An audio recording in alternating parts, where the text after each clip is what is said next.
Hello, beautiful people around the world. I'm Simone. I'm Lala. And welcome back to I Was Thinking. Yay! And it's a full episode this time. It's not a mini episode of me struggling to answer questions. We're actually back. Just like BTS, yes. We're back. We'll get into that later. Oh, God. Yeah. We got a lot to ramble about. So that's interesting. Wait, what happened? I'm like, oh, OT2. Yeah, okay. Yes. There you go. Yeah. Is this what our group is called? I was thinking. OT2. Yeah. Mm-hmm. Okay. I like that. I like that. I do. Well, too. We haven't been gone as long as BTS. We've only been gone for a month. Yes. And obviously, I keep saying BTS, so y'all just should know by now this is going to be a BTS-filled episode. So if you wait about that, you can just go ahead and skip now. It's fine. Mm-hmm. Yeah. Listen, we got a lot of fun things to talk about when it comes to our men. So, like, You either enjoy it or you don't. Exactly. Y'all should already know by now. Since the beginning of this podcast, I've been saying I've been ARMY. And I'm pretty sure I've made that pretty clear. Sometimes I'm just like, you know what? Should I just turn this to a BTS podcast? But I'm not going to, just because I love them. But sometimes I like to talk about other stuff. Okay. Yeah. So before we get into them, Lala, how have you been in the month we haven't recorded? I mean, we've still talked. We just haven't actually talked to the people. Whoever's listening, and AKA Nevaeh. I've been good. Obviously, I had to take a little bit of a break. There were some personal things I had to handle. You know, life be lifing, and it just is what it is, and you got to take it with the stride. And I know Simi here was getting a little worried for a little bit and was like, you know, are we going to be able to jump on? Are we not? And then obviously, I still want to go ahead, so we're making it work. Yes. I mean, I was mainly worried about you just making sure you're okay, but also I was like, so like, are you leaving me? Like, are you never coming back as my co-host? Because I just don't feel comfortable enough. Like, I'm fine doing the mini episodes I do during times like this, but I just don't feel confident to carry the podcast on my own. And I commend all the people who can do that. Like, I don't know. I just feel awkward. I feel like I can't think sometimes. Like, I need to talk to another person to bounce off ideas. Yeah. Get into, like, not debates, but, like, sometimes I can say something and I be completely wrong. Or, like, I need a person to say, their opinion. And then maybe my opinion changes. So it's just things like that that I find more enjoyable than me just talking to a microphone by myself. Yeah. No, and it's valid. Like, that's understandable. And I mean, at times it is a lot more fun to listen to like two people because it's the same thing where, you know, whoever's listening can have a whole completely thought process than, you know, whoever they're listening to, the two people that they're listening to. So again, it's just broadening, you know, points of views, basically. So yeah, I'm just glad. I'm glad. Again, not going anywhere. So we're good. I'm glad. Might take a couple breaks, you know, because again, life be lifing, but it's fine. It's fine. And we got a plan for that. So hopefully it works out and we stay consistent. So yeah, we're working on it. We're trying our best to, you know, put more work into this podcast to actually see it go somewhere. So. All I know is that so far we're doing better than what was going on last year. So 100%. Yes. Yeah. So there's still a lot more consistency. It might not be both of us all the time, but there's still consistency going. So that's all that matters. Yes. And well, as long as we're both having fun one way or another. That's true. It's just like what a lot of people say, which is true. It's like, if it's not fun for you anymore, then there's no point of forcing it. Plus two, right now, we don't get paid for this. So yeah, right now it's really more about just the fun part. And that's why, like I even said, like, I'm having fun. And if it wasn't for, you know, certain things happening in the background, if life wasn't lifing, you know, we would have been posting our regular stuff, you know, the past month that I was out. So, because I enjoy it. I'm glad. Yes. And then we are trying to still kind of change things up a little bit, just to bring a more variety to this show. So also look out for that. I'm not really going to say what it is because, yeah, we're just going to test some things out. see what works, see what doesn't work. Because I also feel like for the first time I was trying to be like, oh, we're going to do this and that. And then we ended up not doing it. Like, I think one of these episodes I was like, we're going to do a review on Pop Star Academy, which is the doc that focused on the creation of Katseye. I'm gonna be for real, y'all. I kind of don't want to do it anymore. I don't want to watch the doc. Like, I already like the group and like all the girls that are already there. I don't really care, and it came with so much drama. I'm just over it, and I kind of just want to support the girls that are already in the group. Like, and the girls that didn't make it, a lot of them are thriving on their own. So it is what it is. What happened. Like, can we just move on, please? Yeah, absolutely. I'll have to agree with that. So yeah, I did watch, I think, like 2 episodes of it. So like I understood like where the drama was coming out. It's just like, oh,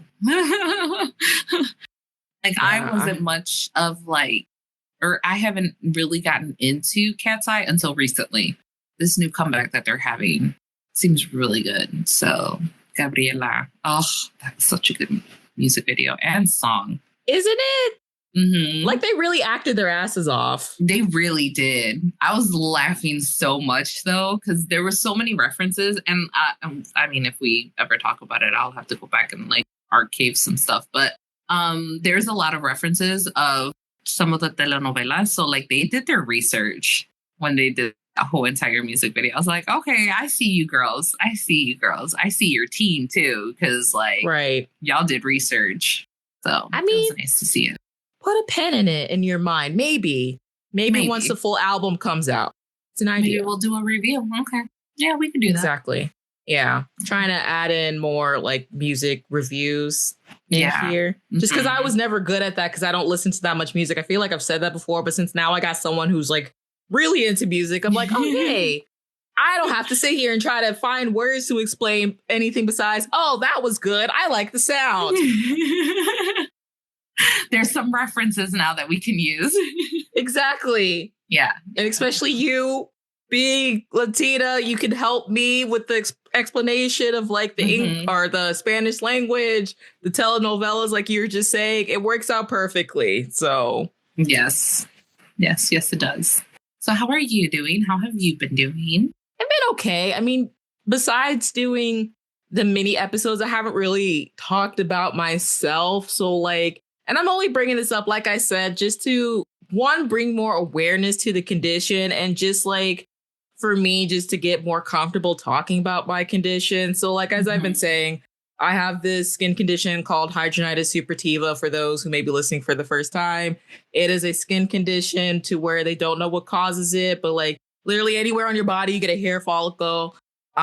Something is causing them to like get cysts, like basically, they're not like acne. It's just like cysts, like bumps on my body that can be like from the size from like a marble to like a literal golf ball. Common places, underarms, your chest, growing area, in your butt.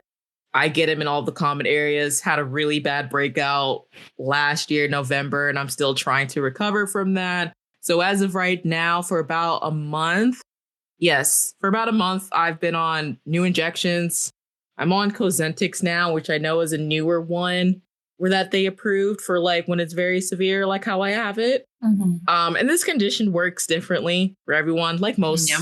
So like when I go online, because I follow a lot of people who like talk about it now and like are advocates for it. Some people say it's worked for them. Some people says it hasn't. It's actually really helped me a lot. So I guess my body is taking really well to it, which I'm glad. But I'm still not like recovered. Obviously, with medication, it's going to take a while. So like I'm still in a lot of pain. My swelling has gone down. That's good. But I still have a lot of like actual like openings that's making it hard to function. Yeah. I mean, kind of heal and kind of don't. So like there's some places on my body where like they've completely healed. And then there's some that's being stubborn. Like right now, currently, I can't really lift up my left arm, if at all. So that's been fun trying to do. And it's still kind of hard to like sit on certain surfaces. So, and then depending too, like I've been having trouble sleeping because like when you're in pain like that, like sometimes your pain can like jolt you awake until you try to change position. So that's been fun for me. I've just been dealing with that. And yeah, I mean, I know I have a doctor's appointment coming up in these next couple weeks. Gonna talk to them. I possibly don't know if I'm going to ask if I should look into getting surgery or not, to get rid of like obviously some scarring, and you know, some ways certain ones heal kind of have given me like skin tags to get rid of. Like I don't know once I get healed, if I don't get surgery and I keep those things on, if they're gonna affect me like that. So that is something I am thinking about, which is kind of scary because I've never had surgery in my life. I mean, the closest thing I've had to surgery was getting my wisdom teeth taken out. So same. Yeah. Same. I had to think for a second. Yeah.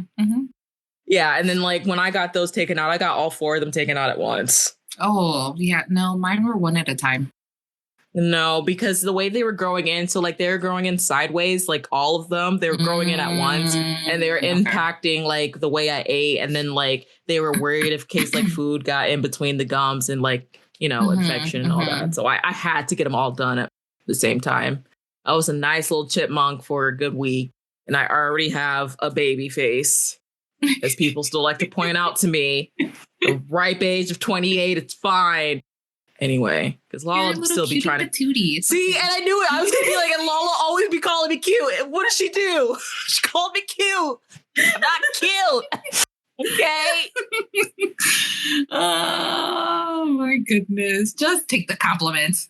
No. Yes.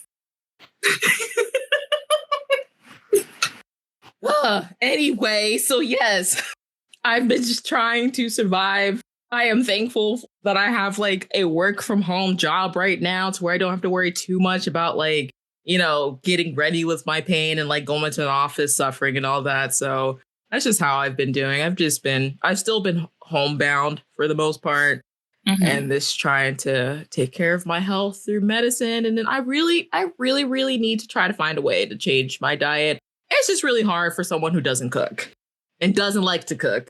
I'm not saying I can't cook. Like if I try to cook, I'm okay. But because I don't do it so much and I have no patience, I don't have no patience either. And I'm indecisive. Like I'm not one of those people who's like, I can eat one thing and then like, oh, I want to cook this, like the menu. I just get overwhelmed when I look at a recipe. I know, maybe it's just me. I don't know. Me and cooking don't get along. That's why I need someone to. If I get a partner, I need a partner who cooks. I'm sorry. I'm so sorry. I mean, take that burden off of me. That's usually how that works. Because, like, yeah, well, no, both me and the wife cook, but majority of the time she's the one that cooks. Only because like she gets out of work early, so like she gets home early or gets off the clock before me. Even when I was working like remote and stuff like that, she'd be the one that would cook. Only because like I would still be working, so. I mean, honestly, for you would just have to find like easier recipes that only take like a few ingredients to like possibly like, I don't know if you have like a crock pot. I do. And even Gina had said that too. Yeah. She sent me something. So yeah, I'll figure it out. I literally only for like the crock pot is specifically for the crock pot. It's as long as I can just throw it in. If I can just throw it in and all I have to do is just mix it together and then check on it. Okay. We literally have, I think, like 2 or 3 recipes that it's just easy. Throw in all the ingredients in there and then just let it cook.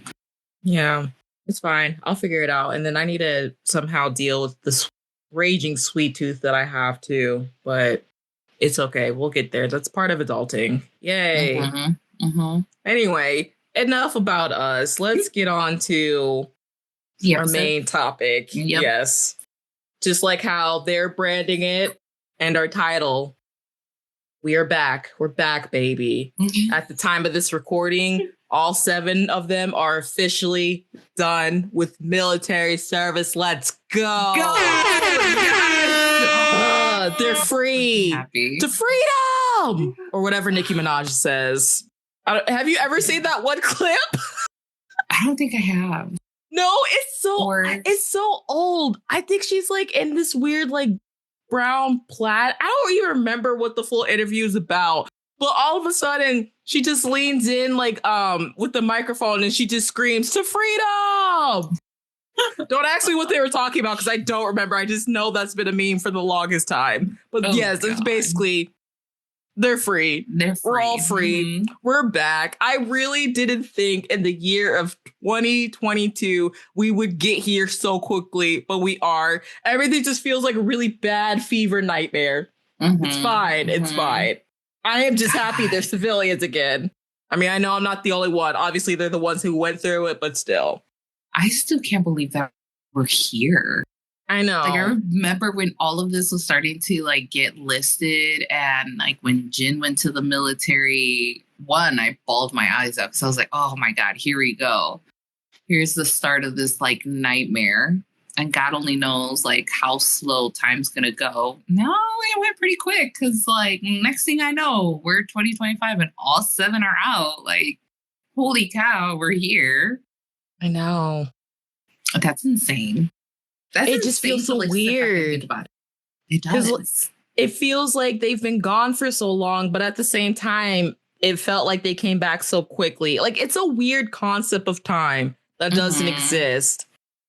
I also feel it helped with some of the content that they had in the background and that they slowly started releasing while they were doing the military service. I think that helped a lot. So it did. And I've never seen any other group do that before to keep their fans occupied so they wouldn't miss them. Yeah. So, like, that was an interesting roller coaster to go through, though, at the same time. Because it's like you would get the content, you would be happy, depending on what the content was, like, especially like if there were videos and stuff. So we were able to see them. Like Jin's monthly videos. So it would be so good, but at the same time, it'd be one of those things like, God, I miss you. Like, I can't wait until you're free. Like, fuck the military. Let them out. So I'm not getting into my opinion of that because I know some people are loud and proud of that. I just try to be like, what happened, happened. I get it. I know. No, trust me. I feel the same way, but I'm not getting into it because that's not what this is about. Yeah, it's just about celebrating they're free. Mm-hmm. But if y'all can feel the hints that I'm leaving and what Lala had just said, I feel like that and more. I'm just not going to talk about it, okay?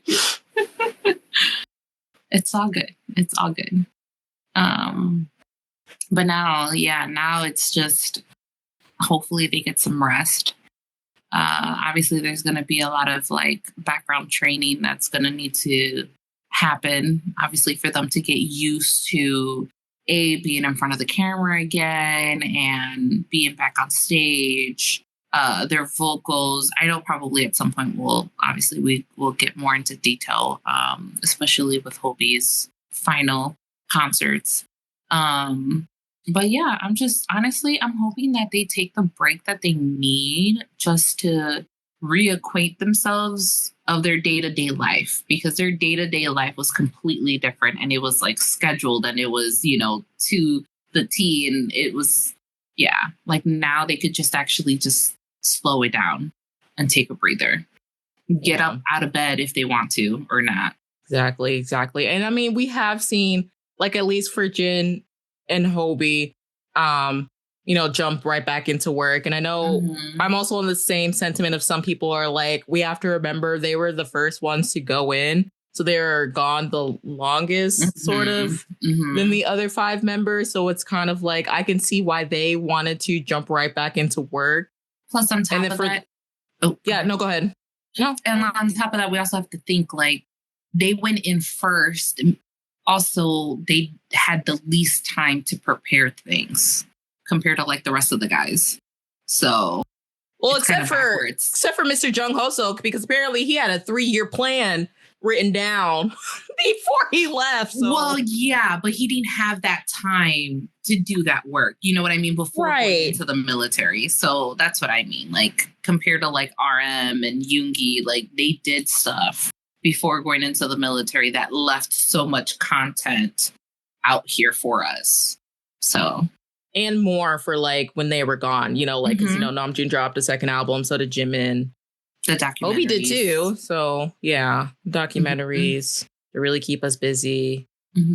Yeah, man, they did a lot. When you sit back and look at it, it's like they truly love what they do and love their fans. Yeah.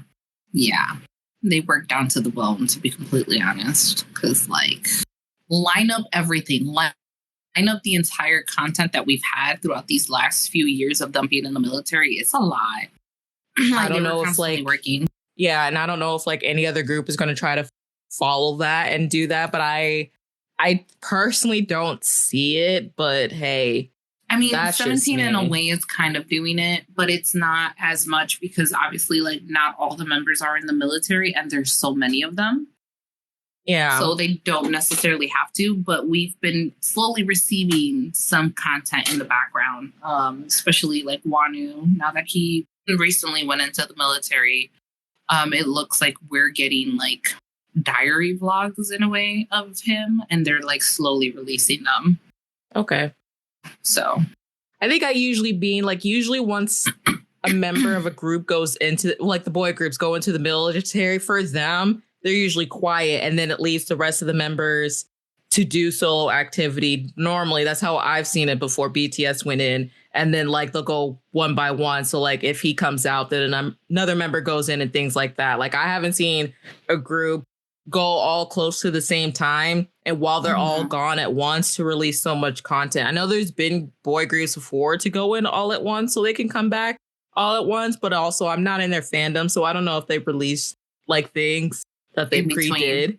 Yes. Yeah. Because from all the articles I was seeing, it was very unusual for BTS to be doing this and like making or putting out albums like they were out, even though they couldn't promote them. Even from like Korean articles, it seemed like it was kind of a first for everybody. Yeah.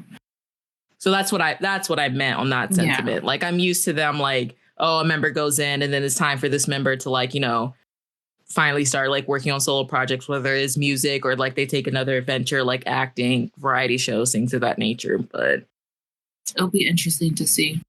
It would be. You know, how other groups do it. And if they choose to just do what they've normally been doing or do it that way, who knows? We'll have to wait and see. I know, like, obviously, like 17 is another group that I really do follow. So, but again, there's 13 of them. So, and not all of them, first off, not all of them has to do the military, because we do have 2 members that are Chinese. So obviously they're not required to go in. We have the leader who was injured and actually isn't going to be doing any time from what I know of, won't be doing. Yeah, he got exempt. I don't remember who, but I remember seeing that. It's S. Coops.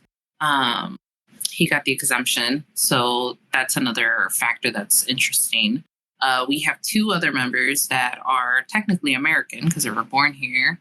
But I guess it depends if they let go of their citizenship and take the Korean citizenship, then it is required for them to go. So there's a possibility that Vernon might go. I don't know about Joshua, because Joshua moved to South Korea a lot more older and actually around the time that he was starting to work as a trainee. So yeah, it's just interesting to see and how that goes. Part of me, though, wants to be like, just fucking go. Just all of you go. The rest of you just do solo activities or do whatever your little heart desires and then come back. Because this whole one-on-one thing, because there's so many of you guys, like we won't see OT13 until like 2030 something, which to me is like, fuck, that's a long time. That is a long time. That's crazy. So. And I was over here crying, throwing up, like bed rotting over 2 years, 2 to 3 years. And I will probably have to wait longer than that for OT13. Bless your little heart for dealing with that. When I say I'm going to be an emotional wreck when all of them come together, I'm going to be an emotional wreck when they all come together because they made me wait for so long. Also, I'm happy we're still getting music. Like, they're still doing 17 work. Like, the group itself isn't in a hiatus yet. I don't know if that will happen eventually, depending on how many more members, because there's 2 more members that are going to be going into the military, which is Hosi and Woozy, once they're done with their stuff. Hoshi, just fucking go to the military. I'm so sick and tired of him, like, constantly. It's the pull and push method that he does. Like, oh, I'll be going to the military. And now they're doing a concert. Him and Woozy are doing a concert. Like, you fuckers, just go in. Just done. Go in. So yeah, I don't know. We'll have to wait and see. I know that the longer that they wait that they go in, the longer it's going to be before they can come back. Yeah. Well, good luck with that. Thank you. Yeah, you're welcome. Listen, you're going to have to hear it from me anyways. Yeah, I see that. It's okay. It's fine. I understand. I will be here. I will be here for you during that time. You're welcome. I appreciate that. But back to BTS. I was going to say, shout out to Jin and Hobi. I mean, I know we did like a whole dedication episode on them a while back, but like they truly did hold it down when the other 5 were gone.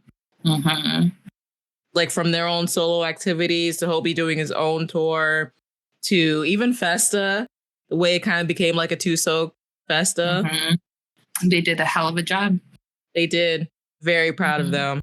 I'm very, very proud of them. And now even Jin will be starting his tour. Yes, I think by the time we release this, like that weekend, he will start in Seoul. So I'm very excited about that. I know, so am I. I'm hoping that I'm able to catch day 1 for the online viewing.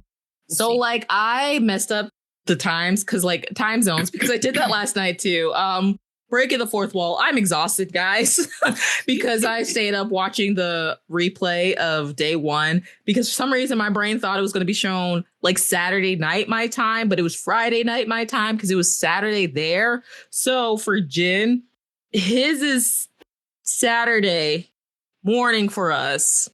I had messed up the time. It's not Friday morning like I originally thought like Hobi's was. It's Saturday morning. So you should be, I mean, unless you're doing something to catch them both.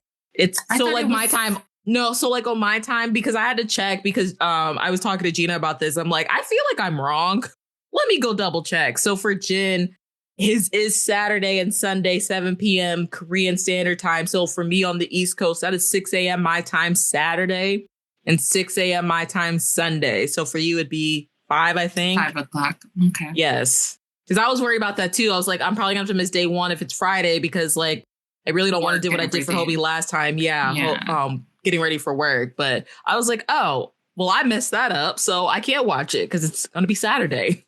I mean, if it is Saturday and Sunday, then yes, then I won't be missing it. Yes. I just needed to let you know that. I forgot to let you know before we started recording. But hey, it's good to know for people who may listen to this before then and wanted to watch it. Time zones are a funny little thing. I still can't get a grip on them. And I've been into BTS how long at this point, and it still confuses me to this day, especially when we change our clocks. That messes me up the most. Like when we the daylight savings crap. Okay. Yes. Yeah. Because like even now I'm looking at the time, it's 11 a.m. here, which it's midnight there, which is Sunday now, the 22nd. It's so confusing for me. It's hard to keep up. We try. That's all we can do. We do try.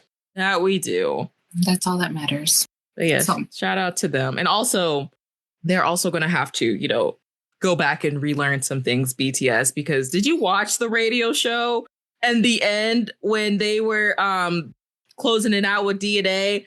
They both forgot to dance. I saw the clips. I didn't get to see it, but I saw the clips. And I was like, okay, maybe Jin, I can understand, but you, Hobi, who you're supposed to be the dance leader and for the choreography, the way he stood there, it looks so confused. I'm like, oh no, y'all need to both go back to the studio, relearn all the dances, pull up the old videos. Listen, I want to step in. At this point, for me, it's one of those things where like, they don't necessarily have to remember the old dances because they got to learn the new dances, depending on the new music. I mean, that is true too, but they also forgot lyrics. There was a point where they were trying to remember, sing certain lyrics to certain songs, and they were just sitting there mumbling. I was like, oh no. I mean, I shouldn't be surprised too, because besides the military, I have to remember, I'm like, y'all have been working nonstop. Yeah. No wonder y'all have memories of like a goldfish. You're constantly like going. Plus, on top of that, their own new music for their solo projects and stuff like that. Like, that's stuff that they need to remember. Obviously, like, Jin is going to have his tour starting. So, again, new music he needs to learn if he has any choreography for it. If he's doing any dances, he's got to remember. I would be very surprised if he does. I'm just going based off the other showcases he did. He didn't really dance. No, but he did a little bit. No, he doesn't. But he did do a little bit. Like when he did, when he first came out and decided to go on stage the very next freaking day, he did a little dance to Super Tuna. So I think that was it. Yeah, like I feel like he would do a little bit, not like Hobi choreography type of dance. I don't expect that from Jin, but I expect him to do just a little bit because again, that's part of it. But Yoongi didn't dance though for D-Day. He didn't have any type of choreo. He had no, he just jumped a lot. He jumped a lot. I was gonna say he had backup dancers, but I don't even think he danced. Because it's interesting because like these solos are also showing, you know, their individual personalities again. Like I had mentioned this in other podcasts too. Like for Yoongi's, he really did like a rap heavy type tour.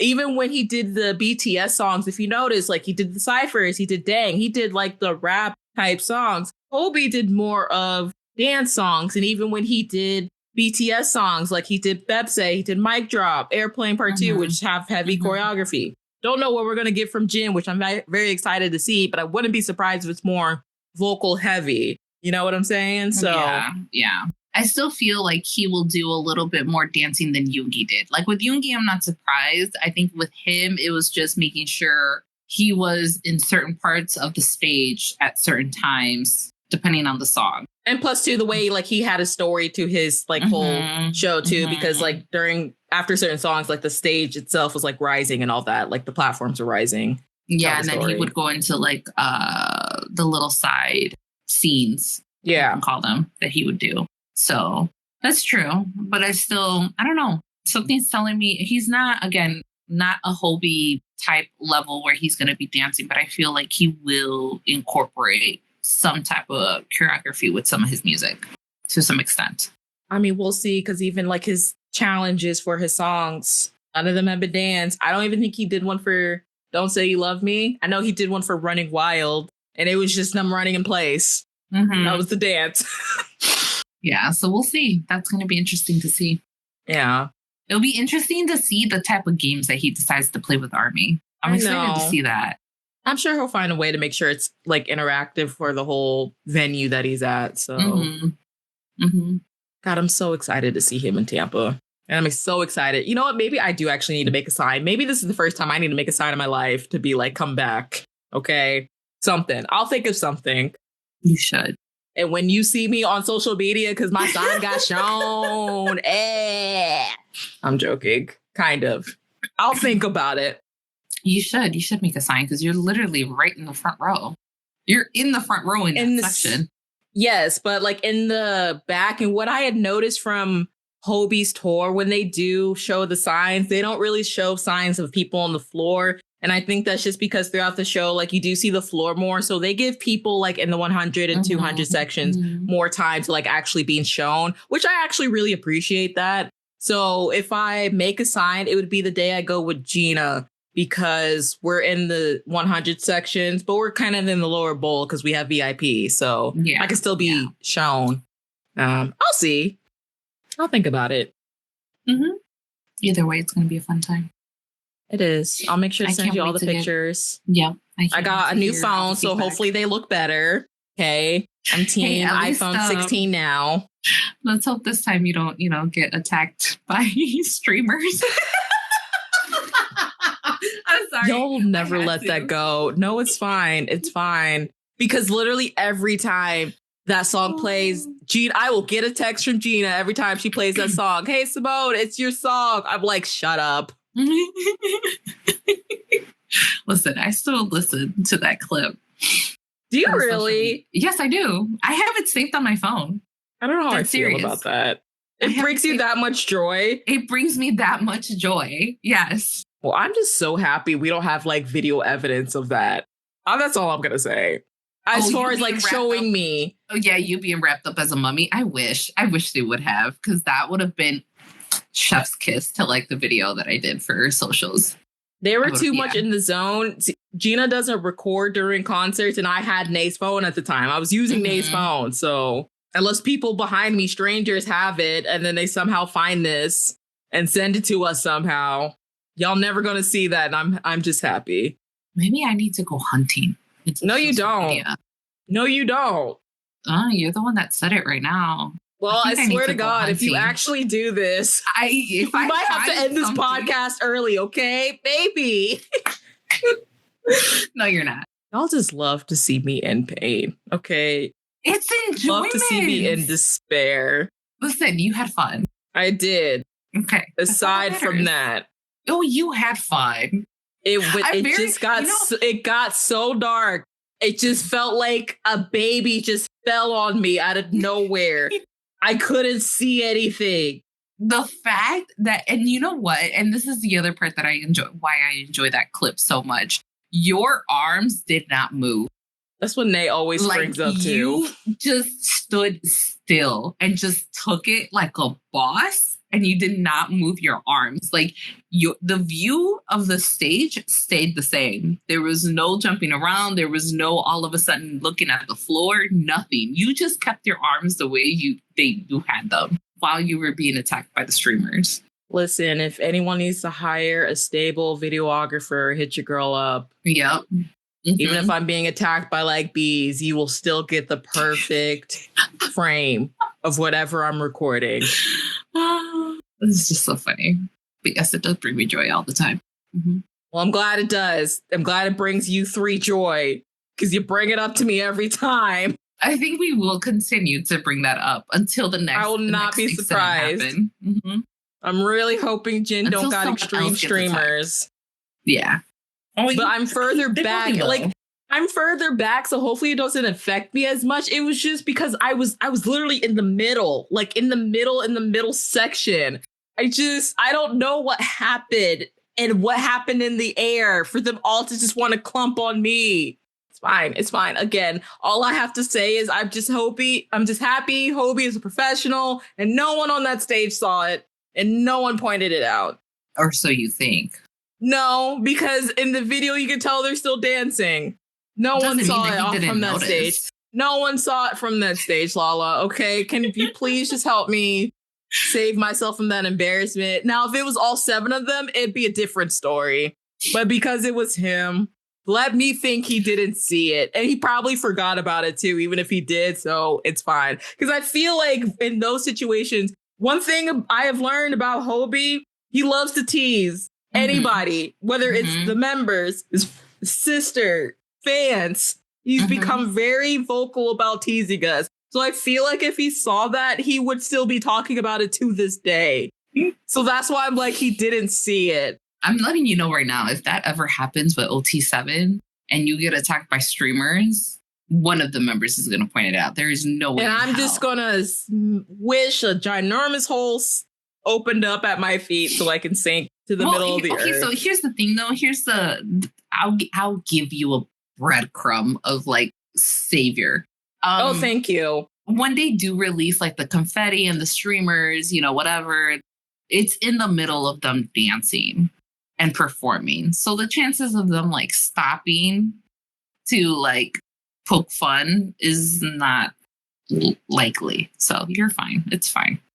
I mean, they've done it before. I wouldn't be surprised if they do it again, but it's fine. Have they? That's never going to happen. I feel like they have, or I feel like there's behind the scenes things where they've said they've seen something happen in the audience, but because they're performing, they can't give off that they saw it. So I know other idol groups have. I feel like I remember hearing an NCT member talk about how there was a girl in the front and he saw how her wig came off. So they be seeing shit, okay? Yeah. That's a new fear unlocked. I don't think I need to be front row. That's why I'm sitting here sometimes. I'm like, do you know what? Do I really want to be barricade? When I be thinking about it like that, I feel like where I was positioned for Hobi was perfect. I can see you clearly. You probably can't see me, but this is perfect. It's fine. And I can be in my delusion oh, God, he made eye contact, even though I know you're staring at the camera. It's okay. I feel like that's perfect for someone like me. I think I'm going to have to second that. You've unlocked a new fear. Well, I mean, you don't wear wigs, so I don't think you have to worry about that. What would you have? Yeah, but something stupid happened. Anything can happen. I mean, that's true. That's No, true. thank you. I'm good. I'll sit my ass off a little bit more in the back. They don't need to see me. I just want to see them. That's it. Exactly. It's one way. It's like, I don't really way. care to have like a YN moment. I'm good. No. No. No. I would walk away from embarrassment.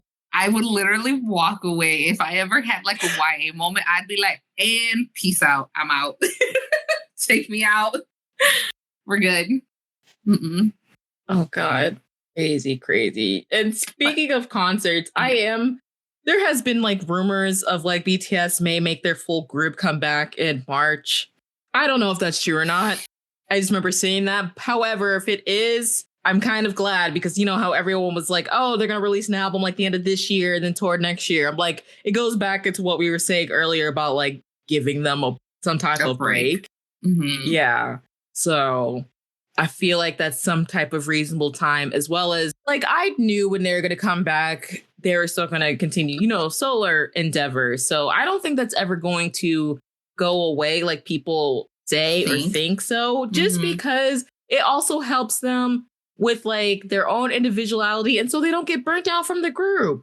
Like, I feel like even with things in life, it helps you like grow. I don't know, miss the group in a way. Cause I mean, we saw how no one wants to admit it, but we did see how burnt out they were in 2022. Besides the military hanging over their head, they were burnt out. No one wants to admit that, but they were. So it's like, this was necessary and it needs to continue to be necessary. Like, that's how groups stay active for a very long time. I mean, like a perfect example for them would be like Epic High, who are like in their 40s, have families. I don't know what much they do like outside of the group, but it's just like they have their breaks to work on their personal lives. And then when they want to come back, they come back. I think that's just a new normal. A lot of us need to, especially people who have been a fan for a while, has to realize. And I also just think that comes with like age. Yeah. Because what is the time if one of them do decide, no one also wants to speak about this too. If they do decide they want a family, let them be happy, for crying out loud. At the end of the day, they're a human being. Exactly. They deserve to be happy. And if their want and desire as they get older is to get married and have a family and stuff like that, like, so be it. And some of them express they don't want that, and that's fine too. Like, just why do we care? Why do we care? I just want the music. I know the answer, but I just, at the same time, I'm just like, why? I just want the music. I just want, whatever it is that they want to give, whether it's a whole group or whether they're doing like solo endeavors, like on the side, like, taking, like you said, like taking little breaks from being a whole group and just doing side quests, basically. I'd take it. Right. And finding whatever brings them happiness, professionally or personally. For their personal lives, I don't need to know anything. No, I don't.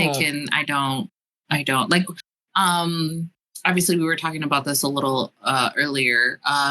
Like right now, I think there's rumors. We know RM is not in the country, in South Korea. And I think there's rumors that Jimin and JK are not in South Korea either. I have no idea what Jimin and JK are doing because, again, that's something personal. They're taking personal time off, which is well-deserved, being the fact that they just got out of the military. I don't care. I'm not going to go looking. It's their time. I'd rather them rest and have time for themselves to re-accolade themselves back into society. But other than that, I'm still going to wait here. Right. We don't even know if it's personal or if it is for professional and it'll just come out later. Like, we don't know. And it kind of ruins the surprise. Like, if this is for something that's supposed to come out later, like they could also be doing what Hobi did once he got out and he went to LA for about a month or two to work on the 3 singles that we got. Like, we just never know. Also, poor JK, because he has been going through it. He hasn't had a break since he came out. I mean, first with the lady trying to fucking... before that, just all the 10,000 extra reporters and fans that showed up to the site when they got out couldn't even hear their speeches of not only they're happy they're out and like thanking people who are still in the service and do the work and things like that. Like that was ruined. It's fine. All the people showing up to the high building, which I know they've done for other members, but I guess it was just excessive to the point where like Jimin had to tell y'all like, go home. Please stop blocking the roads. Go get some rest in the nicest way that he could say it. And then we had the lady trying to break into his home to where he couldn't even go home after that until she left, which is crazy because later finding out the only reason besides her not entering the code correctly into his house, the reason we see what she looked like is because we got video evidence from another stalker is wild to me. My brain can't process that. Like the only reason we caught some crazy, I don't even know if I should be nice or not. No. Okay, some crazy bitch trying to break into his house because another crazy bitch like stalking his house. Trying to break into his house. I was like, what is going on? That man didn't even come out in 24 hours. And all of that happened in less than 24 hours. I think it was like less than even 12 hours. Oh my God. Sweet, poor baby JK. I hope you're just... And now all the people mad that he hasn't gone on live yet. I'm like, just leave this poor man alone. They don't have to. They don't owe us anything. Like, Jesus Christ. They have their entire freaking country that told them that they have to do this military service, right? Now, I know that there is some type of like honor in it, right? I get it. But also at the same time, there's just a lot of deep-seated history that we can't get into of why they have to do this in the first place because... Yes. But also it's like let them chill. Let them find themselves again. Even when they did the whole live, when they came back, Jimin and JK, they were a little awkward. Like they haven't been in front of a camera in a while other than, I know JK obviously did a live when he was in his new home that one time. But like, other than that, like just chill. Let them find themselves. And on top of that, like, who knows how much work that they need to get back into doing as well. Also, not only that bitch, a different bitch, but fuck her on TikTok and anyone else with the same sentiment talking about how y'all don't like Jungkook's and Tae's new bodies. And it's just, quote unquote, your opinion. No, it's not. It's weird. It's weird y'all care so much. It perpetuates the continuation of this toxic diet culture that we have towards idols. And y'all always be complaining and saying it's the company's fault. It's y'all's fault, too. And also another thing, because this is why I'm bringing it up. I don't care. I don't care at this point. I'm on a roll. Why is no one talking about when they're like, oh, first of all, it's not a dancer's body? Because I've seen plenty of men who are literal ballerinas have the same type of physiques that JK and Tae have right now. Okay, so you can miss me with that. It's a dancer's physique. Why are we not talking about how the connection of y'all wanting them to look like teenage boys has some type of weird link to pedophilia? I'ma just say it, okay? Because no one else is saying it. It's weird. Because if we can recognize that when it comes to these female idols, it is the same thing with the men. Yep. I second that. I second that thought process right there. That's the first thing that came in my mind when not only saw that specific video, if you know, you know, but just like the thought in general. I was like, especially when it comes to them being skinny. So I'm like, y'all do know this is weird. It's not even about youth at this point. It's weirdly tied into like pedophilia of y'all wanting them to have like childlike bodies. It's not fucking normal. Obviously, they're going to get bigger because, again, they're not starving themselves. They're eating 3 square meals a day, timed out. They're working out. They needed these type of bodies to be able to handle the type of work that they were doing. Tae being in the special force unit doing God knows what he had to do. And JK, even if he was in the kitchen, yes, but he's cooking nonstop for like how many thousands of soldiers every day, including the weekend, lifting how many heavy materials for like food, for like the kitchen utensils. Like, please get out of my face. I haven't been this fired up or talked about controversy in a while, but I feel like once they're back, I just need to let it out because I feel like I've been holding it in for like 3 years and I don't care at this point. But seriously, fuck y'all. Like, that shit is weird. It's weird. I kept scrolling. I couldn't sit and like listen. I was like, yeah, nope. Because and I'm sure some of it is rage bait too, but at the same time, there are people out there who think about this and it's not in like a rage bait way. Like they truly think like this. And I'm like, I need y'all to find other hobbies to where you're not like this when it comes to idols and K-pop. And this is the reason why, bringing back the earlier conversation of like them learning their old choreography and everything like that, I want that shit to be done with, because we are in a new era. We're in a whole new mindset when it comes to them, because they're grown ass fucking men, and some things just need to be let go of. And I feel like a lot of ARMY holds on to their younger selves, and it's all like, I need y'all to let it go and accept them for who they are currently, how they are currently. Exactly.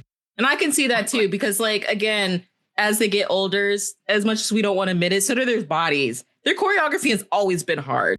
And they may not be able to do it like they used to back then now. So it's like, even if they do them but modify it, it should be okay.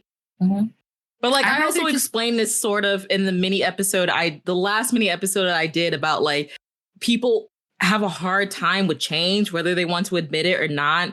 Change isn't always a bad thing. And I think that's what we're struggling with currently, especially after the solo era, and especially for people who've been in the fandom longer or like the newer people, because it's a different dynamic of like how you came in with whatever stage they were in their life. And it's also kind of hypocritical to me anyway, where it's like, in one way we brag about like how BTS are so different from others and like how they're always changing their sound.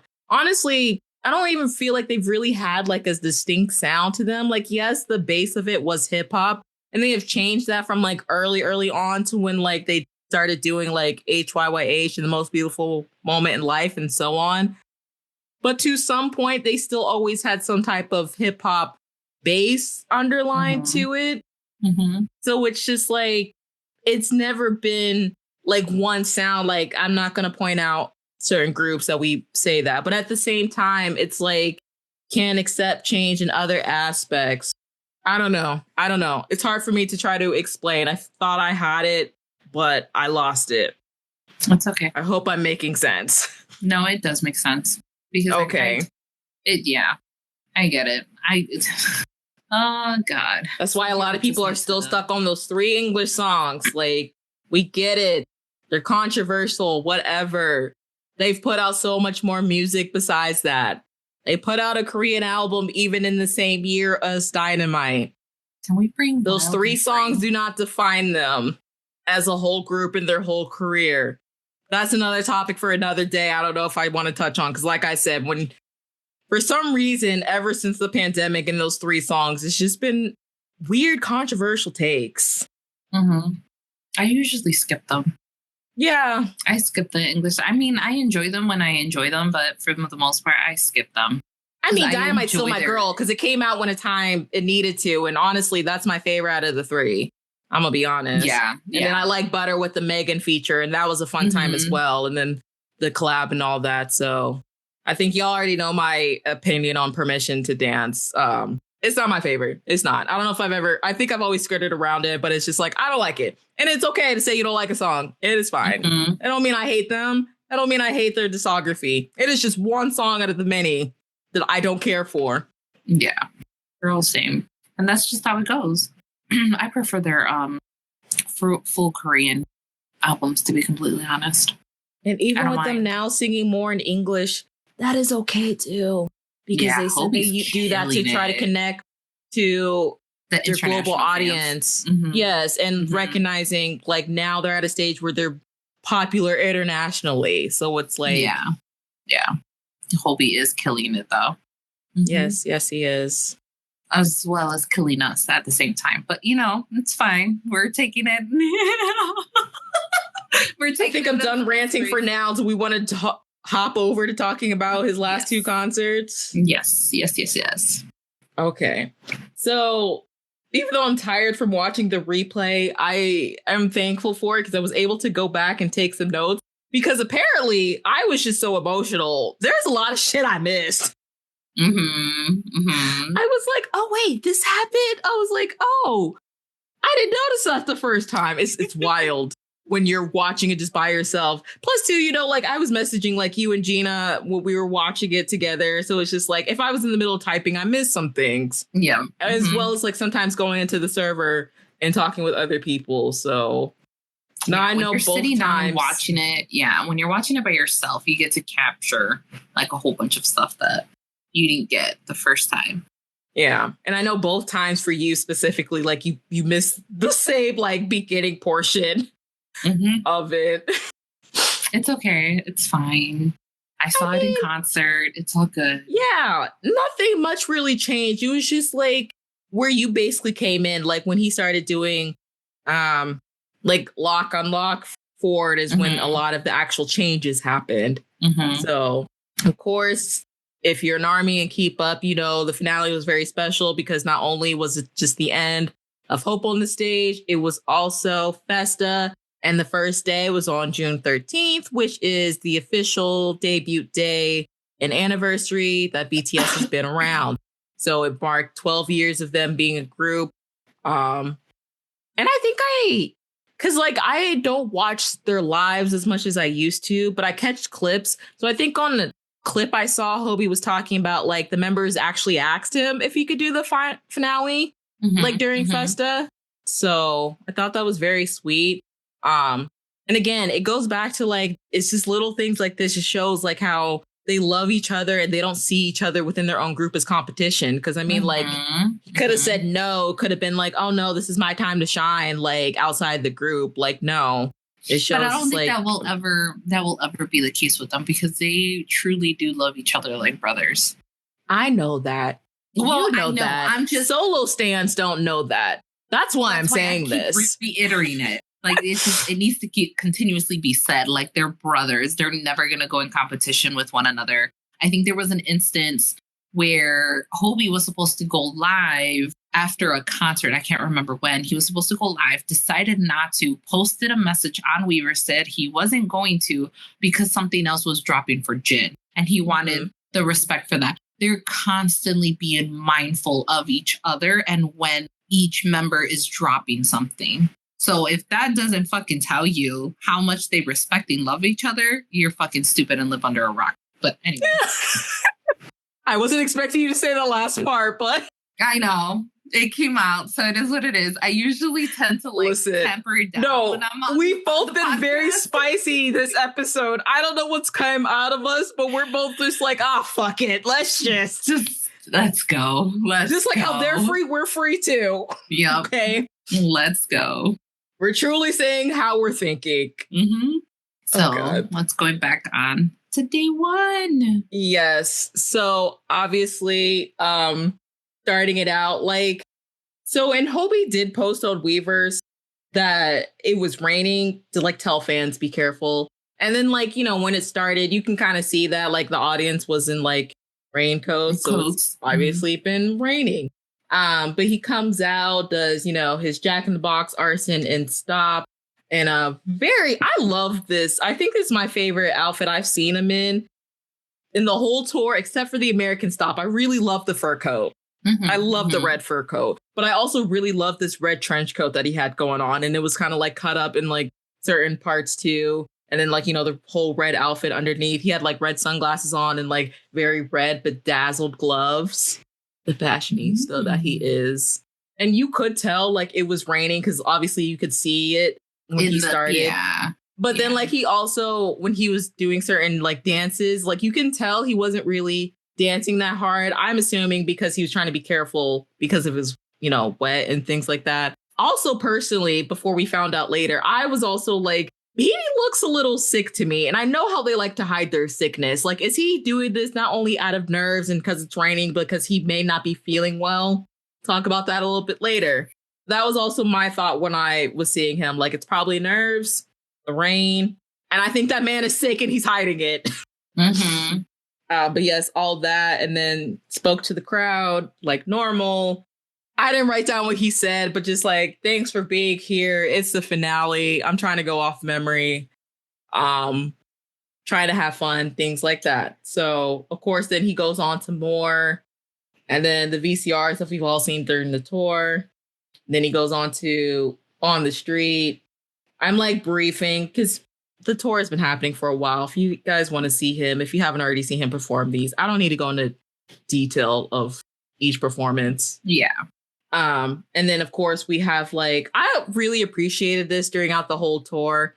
The spotlight that he gives the dancers for them to do like a little break. Again, it just shows how much he loves this art form, how much he has appreciation for it, and like continuing to highlight people that are still in this art form that he grew up with and led him, you know, to be the J-Hope that we know now. And then, of course, since they're in Korea, you know, the Korean dancers he had for the finale. Also, shout out because like I kept staring at this one girl with like longish, like a bob kind of cut blonde hair. I was like, where do I know her from? So when he said her name at the very end, when he like shouts out their names too, which I also very appreciate, like actually shouting out not only the band, but also the dancers. Like, the dancers. And highlighting them. Her name is Biggie, and she was on last season of Street Woman Fighter. So she's part of the crew called Lady Bounce that was on that season. I actually did like them. So I don't remember where they placed. There was 18s. I think they came in 5th place. Well, yes. I was like, hey, you go, girl. So shout out to her. And shout out to the diversity, too, of the dances that he had throughout the entire tour. Exactly. So I just loved it. And especially someone who came from someone who liked like growing up watching dance. And things happened to where I couldn't be a dancer because I actually used to want to be a dancer. I really appreciate it. I just love watching it as an art form. The art form, yeah. It is. It's really nice. It is. So then we get into, of course, like the little melody he has from songs from Hope on the Street. Why am I blanking on the album? Yes, that's the name of it, correct? Yeah. Okay. I don't know why I was like, is that the right name? Yeah, so then we get the melody of Lock, Unlock. Also, shout out to Neil, who has been on the tour with him since like the very, very beginning. I love seeing him. I know. He's so talented. I think he's really young, too. He does. He looks really young.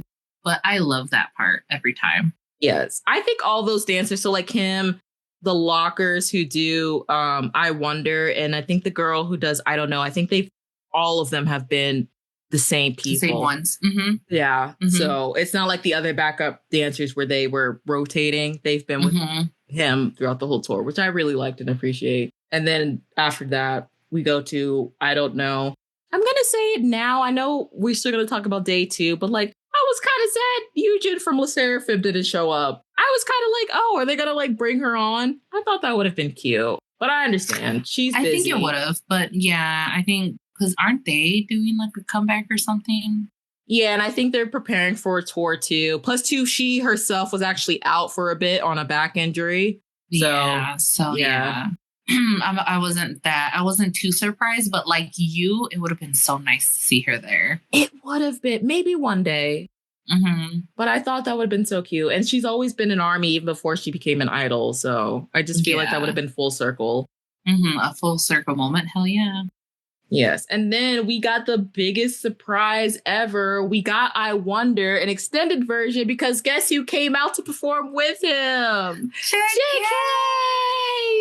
Oh my God. And the dancers too. Oh my God. Like I remember I was just, and I think we anticipated it, but like just seeing him come out, we were just like, screaming, crying. Getting emotional. Yeah. Giddy, all that stuff. He looks so good. He looks so happy to be on the stage. He missed it. That's for sure. He missed it. He really did. It was also just funny that we've learned later, even before watching the replay. I wasn't sure if you knew about it because I had a TikTok save I was going to send you to get your live reaction, but you already know about it. JK's little mistake. I was laughing so hard last night. Yeah, so like after he sings, they go into like a little dance break, and then his part was supposed to come up, but he wasn't singing. He was too busy dancing. And there's moments where you could see like Hobi was trying to get his attention. Like, bro, you're supposed to be singing. So Hobi starts singing and he does that little like there's a hand motion where you're trying to get people to like, okay, it's your turn. Yeah. we're doing it, but I know people can't see us. And then so he kind of turns to JK where he's looking at him. He does the hand motion and like the way his eyes is like, all right, bro, come on, just dance. It's your cue. And then JK's like, oh shit. And he starts singing. But the funny thing about that too, I had found out later, I came across another TikTok of someone in the crowd and their caption was like, so there's a part after Hobi's done and like, it's just like him talking and then he gets the crowd to sing it like a cappella version. So I forgot he does that same motion when he wants us to sing it with him. Mm-hmm. So the crowd actually thought he was talking to them and not JK. And in that video, you can hear like the people around her and probably the whole stadium. Everyone gets louder because they thought they meant Hobi was like, OK, crowd, like start singing and not JK. It was just cute overall.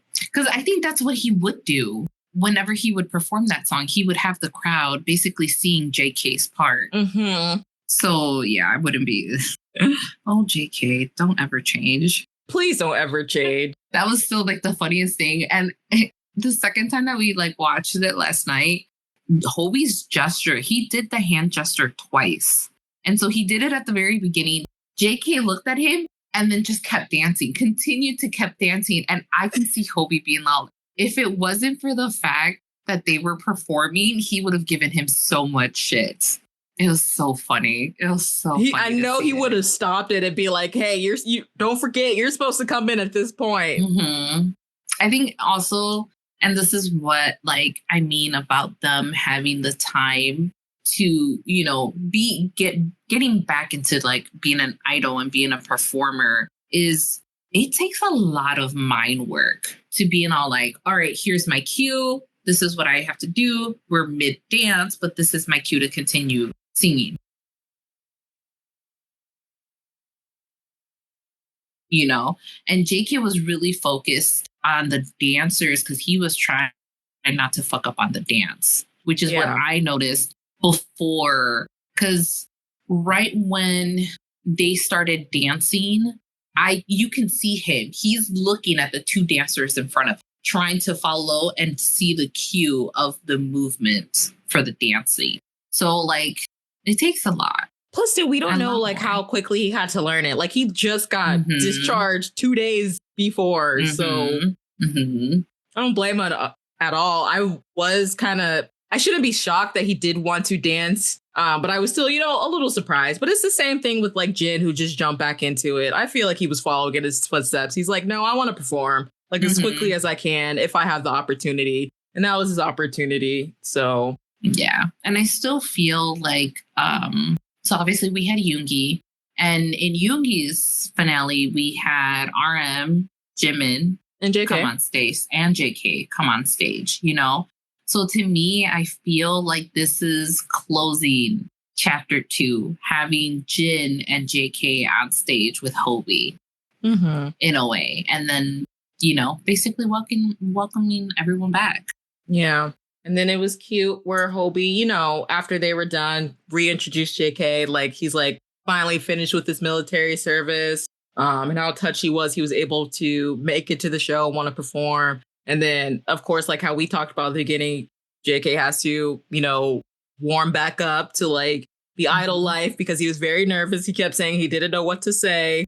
I'm glad. I do think it helped. And I'm glad, you know, Hobi was on the stage with him to like ease it a little bit because he was able to joke around and giggle and all that. So it was just, you know, seeing the interaction between them. We haven't seen it just a very long time. And I really missed it.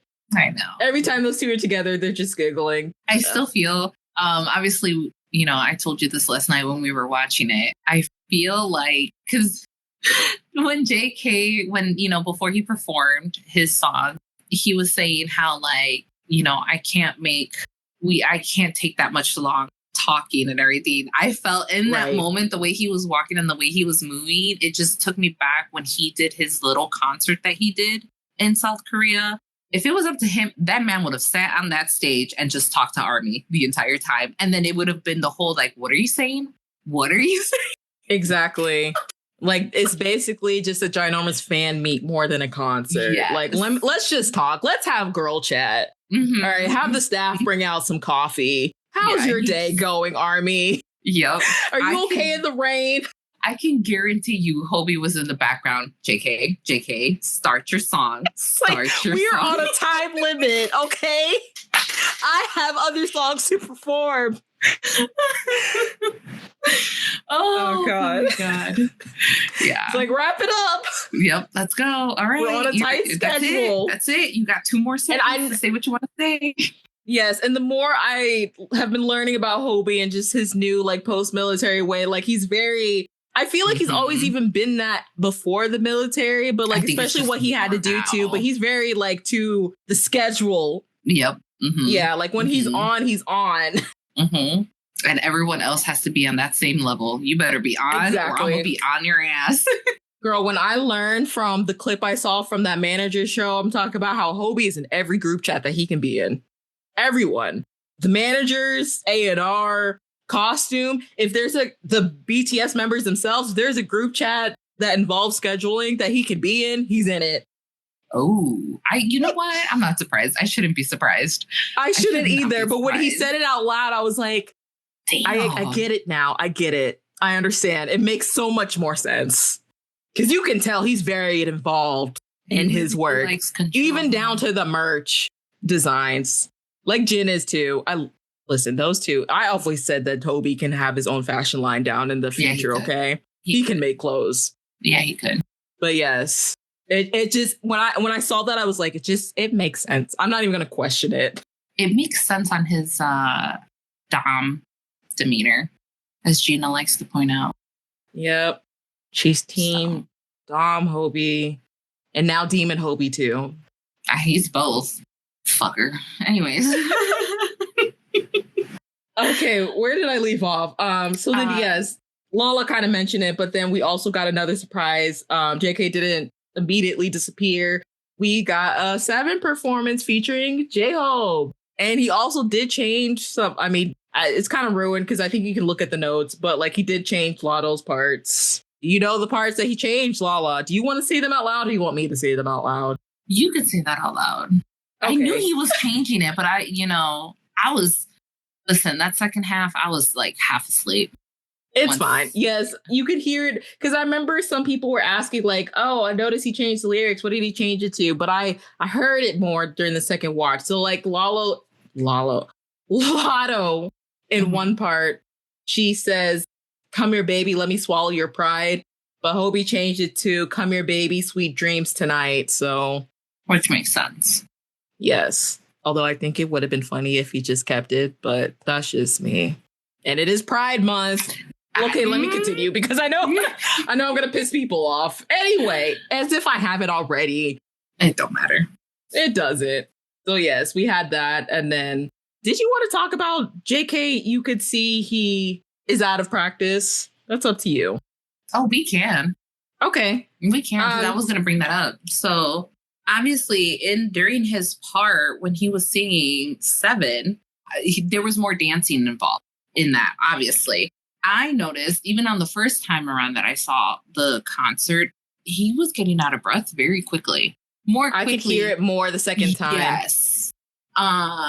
More than obviously before. So you can tell that his stamina is a lot lower. And again, emphasizing this so much because I know so many people are like, oh my God, they're going to drop a tour this year. They're going to drop a comeback this year at the end of this year, blah, blah, blah. And it's like, they need a lot more practice than that, not only for their confidence, but also for their stamina. And then on top of that, to be back to synchronizing, even though obviously in the audience, we did have the rest of the members and they were doing some dancing, especially when Hobi was performing Mic Drop. Yeah, you can see them all. There's, there to a certain extent, there is muscle memory. But as we've seen with Jin and Hobi trying to perform DNA, not everything is muscle memory. So we just need to give them time. I just want to also preference everything you're saying is not in a negative at all. No. Because I feel like there's some people who will hear you say that and think you're trying to talk down on him when that's not the case. And I'm sure they even know that as well. Yeah. There's nothing wrong of saying that they need to get back into practice because I'm sure they also, BTS are a little bit perfectionist, okay? Like, let's admit it. And that's why they work so hard. So I'm sure even them, they don't want to just like give half-ass performances. Like they themselves want to go back and make sure they're not only retrained, but stronger than they were before and work on things maybe they couldn't before, especially with the military hanging over their heads that they don't have to worry about anymore. So it's like, it's okay to point those things out. But like, we are still proud of him because y'all not going to see a regular person who just got released from the military trying to get up on stage of thousands of people and perform. Exactly. And one thing he didn't lose is that vocal ability. I was going to say that, like, he still has his vocals, like he's like hound down. And the fact, and he, you know, both him and Jimin have said it, that even while they were in the military, they were still singing, you know, trying to still keep going in that. But there's a difference between when you're dancing, you know, especially depending on how intense the choreography is, and keeping that level of being able to keep your breathing going to do the vocals. So like you can tell that he was losing a little bit of his breath, and he was catching his breath a little bit more than what he would normally before he went to the military. So for me, pointing this out, it's more of saying like, give the guys time, give the guys the time that they need to get back to what they're so used to doing. And again, they are perfectionists. Like they're gonna want to perfect it. And there's nothing wrong with that. Exactly. Because even like with Jin, because we both mentioned earlier how he's not doing much dancing in his solo work, and he probably don't want to, and that's okay. But even with him, when he jumped straight into doing a showcase, literally like 12 hours after he got discharged, for him, it's not on the dance aspect. His songs are in a higher range that he wasn't used to singing in a very long time. So even with him, certain songs, like he wasn't hitting those notes that he did before. The only time he did was the very end. I forgot what song he was performing to where he let himself hit it. Was it Moon? I think it was Moon. I think it was Moon. Yes. Yeah. So, but other than that, other songs, like he wasn't. And that's okay, because you saw during Happy how he had more chance to, you know, work and train, how he was able to hit those notes again. Yeah. And that's just what it is. Because like, obviously, like when you're in the military, like you got to focus with what your current job is doing, like what you have to do, your day to day and stuff like that. Now, if you can incorporate a little bit of like what your actual career is outside of the military, that's great. But again, you only have so much access to do it. Like, I'm pretty sure Jimin and JK couldn't just break out and start dancing and singing at the same time. You know, like obviously with JK being in the kitchen, I'm pretty sure he had a little bit of time to like sing while he's doing things, which is what he normally does behind stage. We've all seen it, right? Like day to day, I'm pretty sure we all do it too, where we'll start singing as we're doing our day stuff. But it's a difference between being on stage and having to sing. And that's the main focus. That's the main thing that you're doing. So Exactly. Listen, he still looked good. Oh, voice didn't change. Still sounds angelic. We may have seen a sneak peek of the continuation of his arm sleeve tattoo. It's fine. It's fine. You know, it seems like it's crossing over to the chest, and I don't know how to take that. And that's not even considering that it might be going into his back. Ever since I saw the guy who fixed up his tattoo, Polly C, I think it's how you pronounce his. Yeah. Ever since I saw a translation that they only finished 70% of his sleeve, that man's we don't know what 100% is going to look like. He's not done. That's all I will say for my sanity. Also looks like Jimin may have gotten a few more tats as well. Tattoos, so, yeah. Little small ones. I like how Jimin does his tattoos. Like, there's a lot of them, but they're like small and intricate. So very cute, very cute. Oh, JK is just trying to kill us, because I swear if he extended it to his back too, I'ma scream. I'ma scream. Listen, there's a whole canvas in the back, okay? As you listen to me and Lala try not to like lose our minds, but we're silently like just freaking out on the inside. I just imagine anyone fans of SpongeBob, like when he was going through it, like the little tiny people in his mind, what he was like, I don't remember the fires the premise of yes, and then like they're all freaking out trying to delete the files and everything. So it's like that's what's happening right now in my brain. It's fine. It's completely fine. Same here. Yes, and then we also learned, I think, in that same live, I think JK asked Hobi to perform 7 with him last minute, so he had to quickly learn Lotto's part. It's so crazy. It's so crazy how quickly things were changing. And obviously, Hobi having to learn Lotto's verse, JK having to learn some of the dance for I Wonder. And then on top of that, relearning with dancers to do 7. So again, trying to keep synchronized, like that's a whole production type thing. So, and then for them to like learn it in less than 24 hours? Pretty much. Possibly. It's crazy. Yeah. And then, of course, we get Just Dance to where Lala we've already talked about, we don't need to talk about it again. We don't need to talk about it again. Then the VCR. And then the VCR.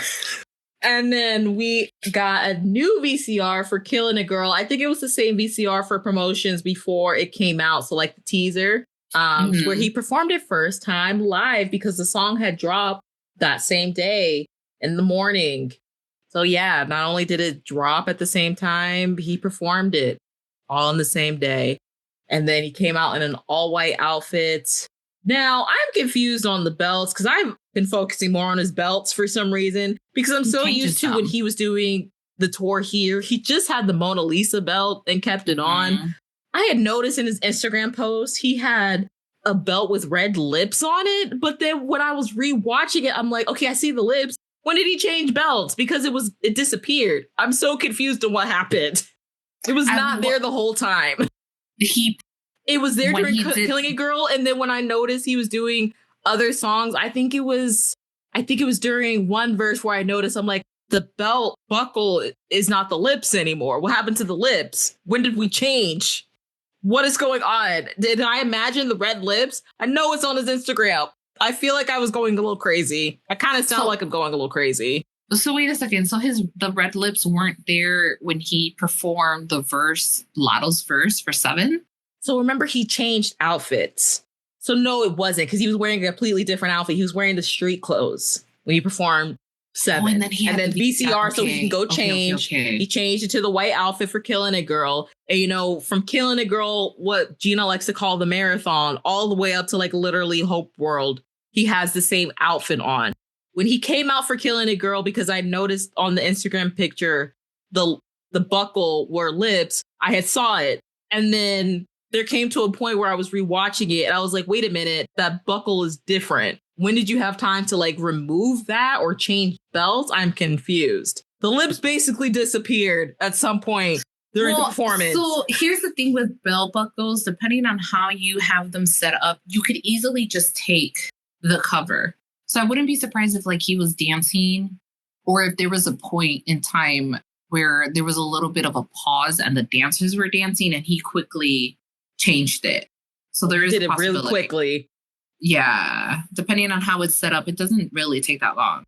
I know. So. And I figured that was the case. I was just like, when did you have time to do this? Was my thing. Didn't notice. That's crazy. Okay. So yes. And then we got the American. I say American because I'm assuming they're American. I actually don't know. I mean, some of them could be like from like Australia or like New Zealand. Western dancers, let me just say that, performed Killin' a Girl with him. And it's the same ones from the music video as well. And some of the dancers, like I recognize that one guy, Ren, who choreographed Mona Lisa and a few others that were in his American part leg for the tour. So some of them came back and then we got some new dancers as well, some additional ones. And we also got a leading lady for the first time from a BTS member. She did great. As far as dancing, we've had, especially since the solos, like leading ladies before. Well, let me not say that because Jimin with who? But I mean consistent, if I should say that, like on tour. And even now, Hobi right now is doing like music shows and it's the same crew that he has with them. So, which I'm not surprised. I'm not really surprised about that because Hobi likes to, as soon as he finds the people he likes and how they perform and how they work, he keeps them. Because we noticed when he did Lollapalooza. I was going to actually bring that up. Yeah, when he did Lollapalooza, and I remember the back scenes of like he had one group and he's all like, they're not synced together. They're not synced. They're not working together. Like there's that perfection. So scary. Like it was so serious. Oh my God, the look at his eyes. I was like, and there was one part too, I think when they were dancing before he saw like the monitor on his phone where like he was getting so frustrated. He was like telling them in the middle of them practicing to stomp. I was like, oh, I see why the members are scared of you, especially when it comes to dancing. Let me just go in this corner real quick until you've leveled out. So like, I feel like with him, as soon as he finds the people that he likes, and if they can lock in together when they're performing, he will take them with. It doesn't even matter if it costs more. Yeah, he really vibed with the dancers from the American tour because they were with him even when he first opened in Seoul. It was them. So, nope. But gotta love I have another controversial thing to say. Oh God. Yeah, I'm gonna say it. I've already said so much. It's fine. It's just something I've noticed and something that's been on my mind for a while when it comes to them having leading ladies. Because first of all, don't be shocked, y'all. I feel like this may become a thing. We're already seeing it happen. So just accept it as the new norm. First of all, shout out to Alyssa. Beautiful. That is her name. I hope I'm pronouncing it correctly. They have great chemistry. Hobi's really going for it, especially this last music bank I think I've been seeing them on that they're just on. Like, they're going for it. They're touching more. There's one part where it almost looked like they're holding hands. He actually touched her back. Like, chemistry is there. Okay. I'm not even saying I don't like them. Like dating rumors, like how most people be getting. I'm just saying it's just a dance performing chemistry that's there. Yeah. And you got to sell what you're, talking about, which is, yes. Well, I meant the theme of like being sexy and all that. Yeah. Yes. Now I know, especially for Black K-pop fans, and it's been a thing for a while, how, especially with K-pop, sometimes we've talked about this before as far as like, stealing from the culture, but not actually like wanting people from said culture in certain things, right? Understandable, especially when K-pop at the end of the day borrows so heavily from Black American culture when it comes to hip hop, R&B, dancing style. I can go on, talk about it many, many times on this podcast. I know some people have been kind of like, especially with BTS, why have all their leading ladies so far, if they're not Korean women, which makes sense when they are, but if they're not Korean, why are they all white? I don't know if Alyssa's all the way white. I thought I was seeing she may be white Latina. I don't know.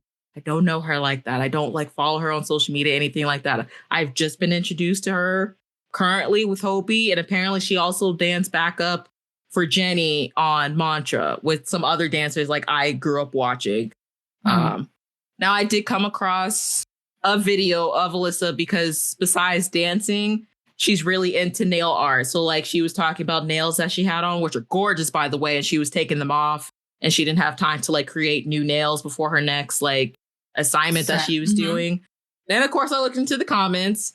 Even on Twitter, they've been pretty positive lately on her dancing with Hobi. But, you got a few that are talking about stay away from him. Don't touch him. Blah, blah, blah. Y'all act like BTS has never been around women or they can't touch women at their big age of 30 plus, etc.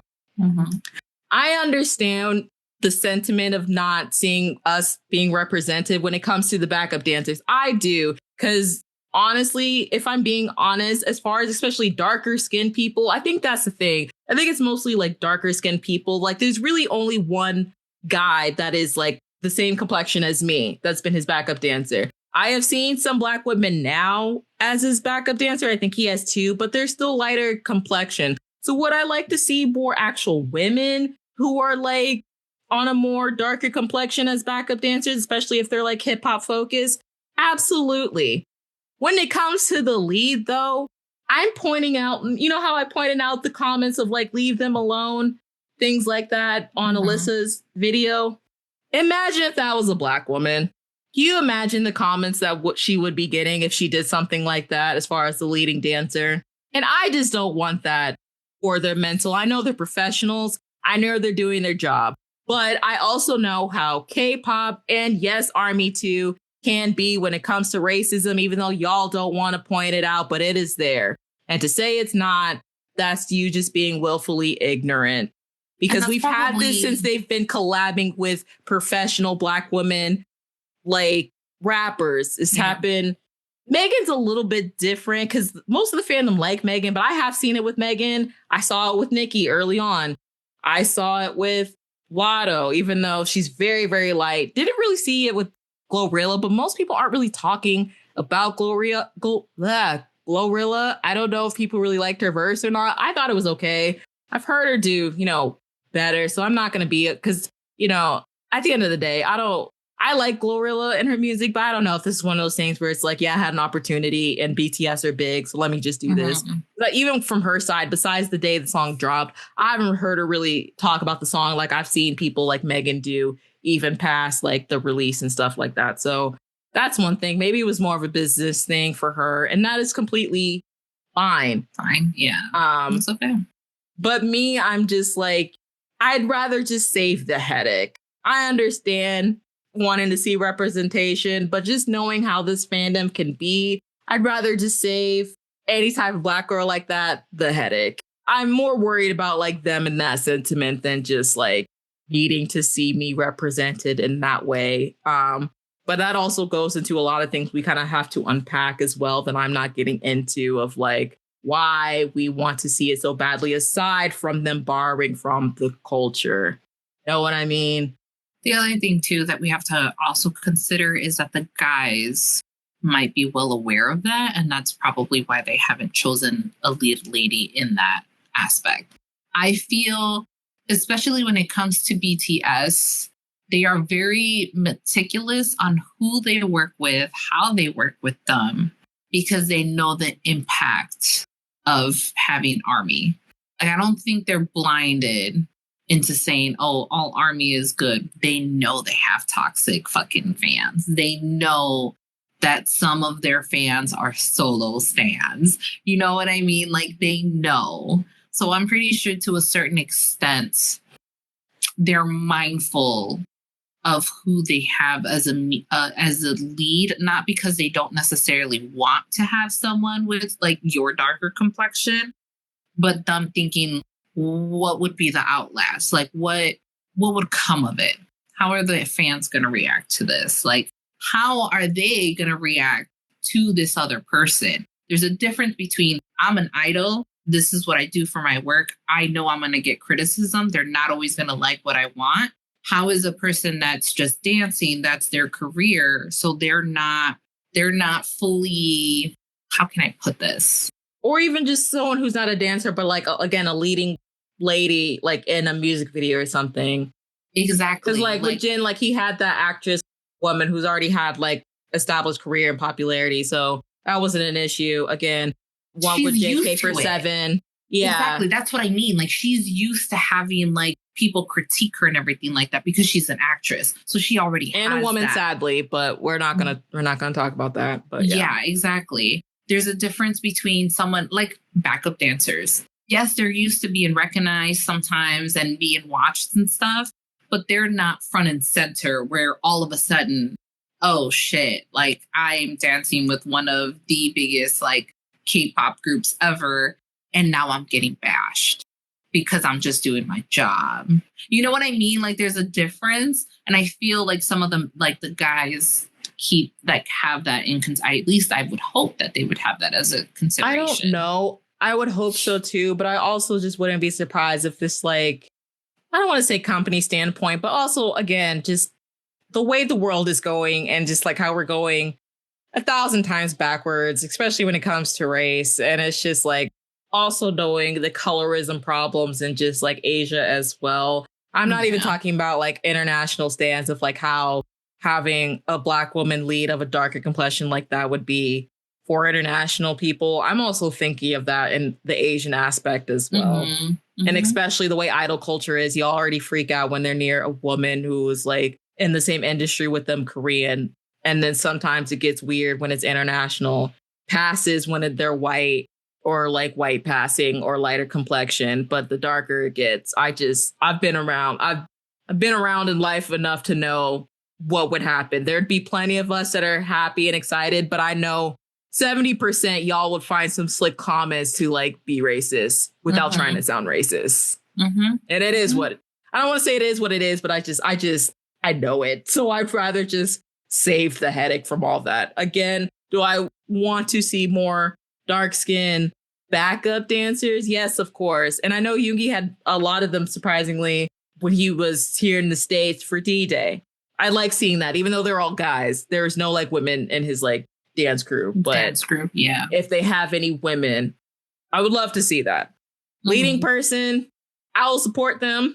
Obviously, I'm just scared for them. Well, that's it. Because I've been seeing that more online too, of just like the complaints and stuff. It's like, again, I understand it's a Black person, but at the same time, I guess I just look at it deeper, and I don't want that on anybody, because sometimes the fans, especially online, they get weird and they get in people's comments that have like one interaction with BTS.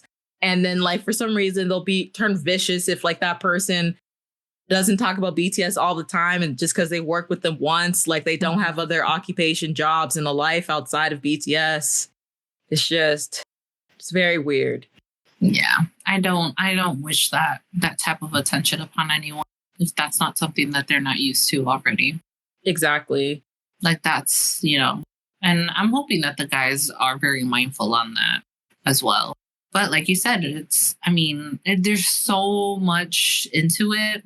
There's obviously the company label, depending, like, yes, can they, this is what I want to create. This is the vision that I see. But at the end of the day, it does have to get approved. That's how the system goes, unfortunately. Exactly. So. Exactly. Just wanted to bring that up. But other than that, yes. So Killin' It, girl. I like the song. I do too. Yes. Love the dance. Also very going there with it when it comes to the sexiness. When he said this was going to be a different level, he meant that. Really meant that. Especially when we start talking about day 2. But even before that, just the music video itself. Actually, the concept pictures before that. Because I wasn't expecting Shay to have the crash out that she did when we got those shirtless pictures. No one expected it. No one expected that from Hobi. That man always hid himself. The moment I saw that, I literally locked my phone through it and walked away. Oh my God. I know. And everyone kept asking me, they're like, Simone, please tell me this is AI. I'm like, I got this from the official Big Hit accounts. Go to them. Okay. Literally, that was my thought when I saw it. I was like, this has to be fake. It has to be fake. There's no way. No, absolutely not. I didn't know. And then even though you said it, you're like, oh, I got it. It's official. I literally went to Weavers. I'm like, no, she's lying. She has to be lying. This is a lie. And then I saw it on Weavers. I was like, nope, walking away. Mentally, I could not handle it. And like, again, back to when I mentioned him being a tease, throughout their careers, especially when they started getting older, he had always teased about like, oh, y'all want to see like my body and like shirtless and things like that, right? It's just, I never thought I'd see the day. Everyone else always talking about, we thought it'd be JK first. I mean, it kind of was in a sense, but listen, the older ones will always do it first and start a trend, okay? That's all I have to say. It's just... Especially Hobi. Hobi, man. Hobi. Where do y'all think the Maknae line got it from? They are his babies. They're going to follow in his footsteps. These are the footsteps. Listen, all I know is that this time around, this chapter 3 of when BTS comes together, Hobi, I am so terrified. A menace. He's going to be a menace. He is really trying to take top dog on my record line. Like hardcore, because I usually just have them on rotation because all of them wreck me at some point or another. But Hobi's all like, oh no, I'm gonna take this spot, and spot number 2, you can rotate them out. It's so hard sometimes. Oh, I love OT7, but it's exhausting. Every day, I feel like I'm just being attacked. We're not even back to OT7 officially yet. Girl, just I'm wait scared. until it's announced that hiatus is done and they're back. It's like, When I used to have a TikTok account, I made a video saying, "Are y'all really prepared for like beefy Bangtan to come back?" No one took me seriously. Y'all see what's happening? Y'all see Tay? I just went on a whole 15-minute rant about people criticizing his body. That man got huge. So good. He looks so good, though. It fits him so I remember well. what I was doing, and y'all can go back and listen to it when I was doing the review with Macy, and how I had asked her, have she seen what Tay looked like? And she's like, I think on Instagram I came across a video of a guy dancing, because, you know, he had covered his face the first time we had saw him like doing that dance with that one choreographer. And Macy was like, that can't be Tay. He's so huge. They're lying in the comments. I was like, no, girl. That's him. That's him. And we're going to be so wrecked. So wrecked. He looks so good. They all do.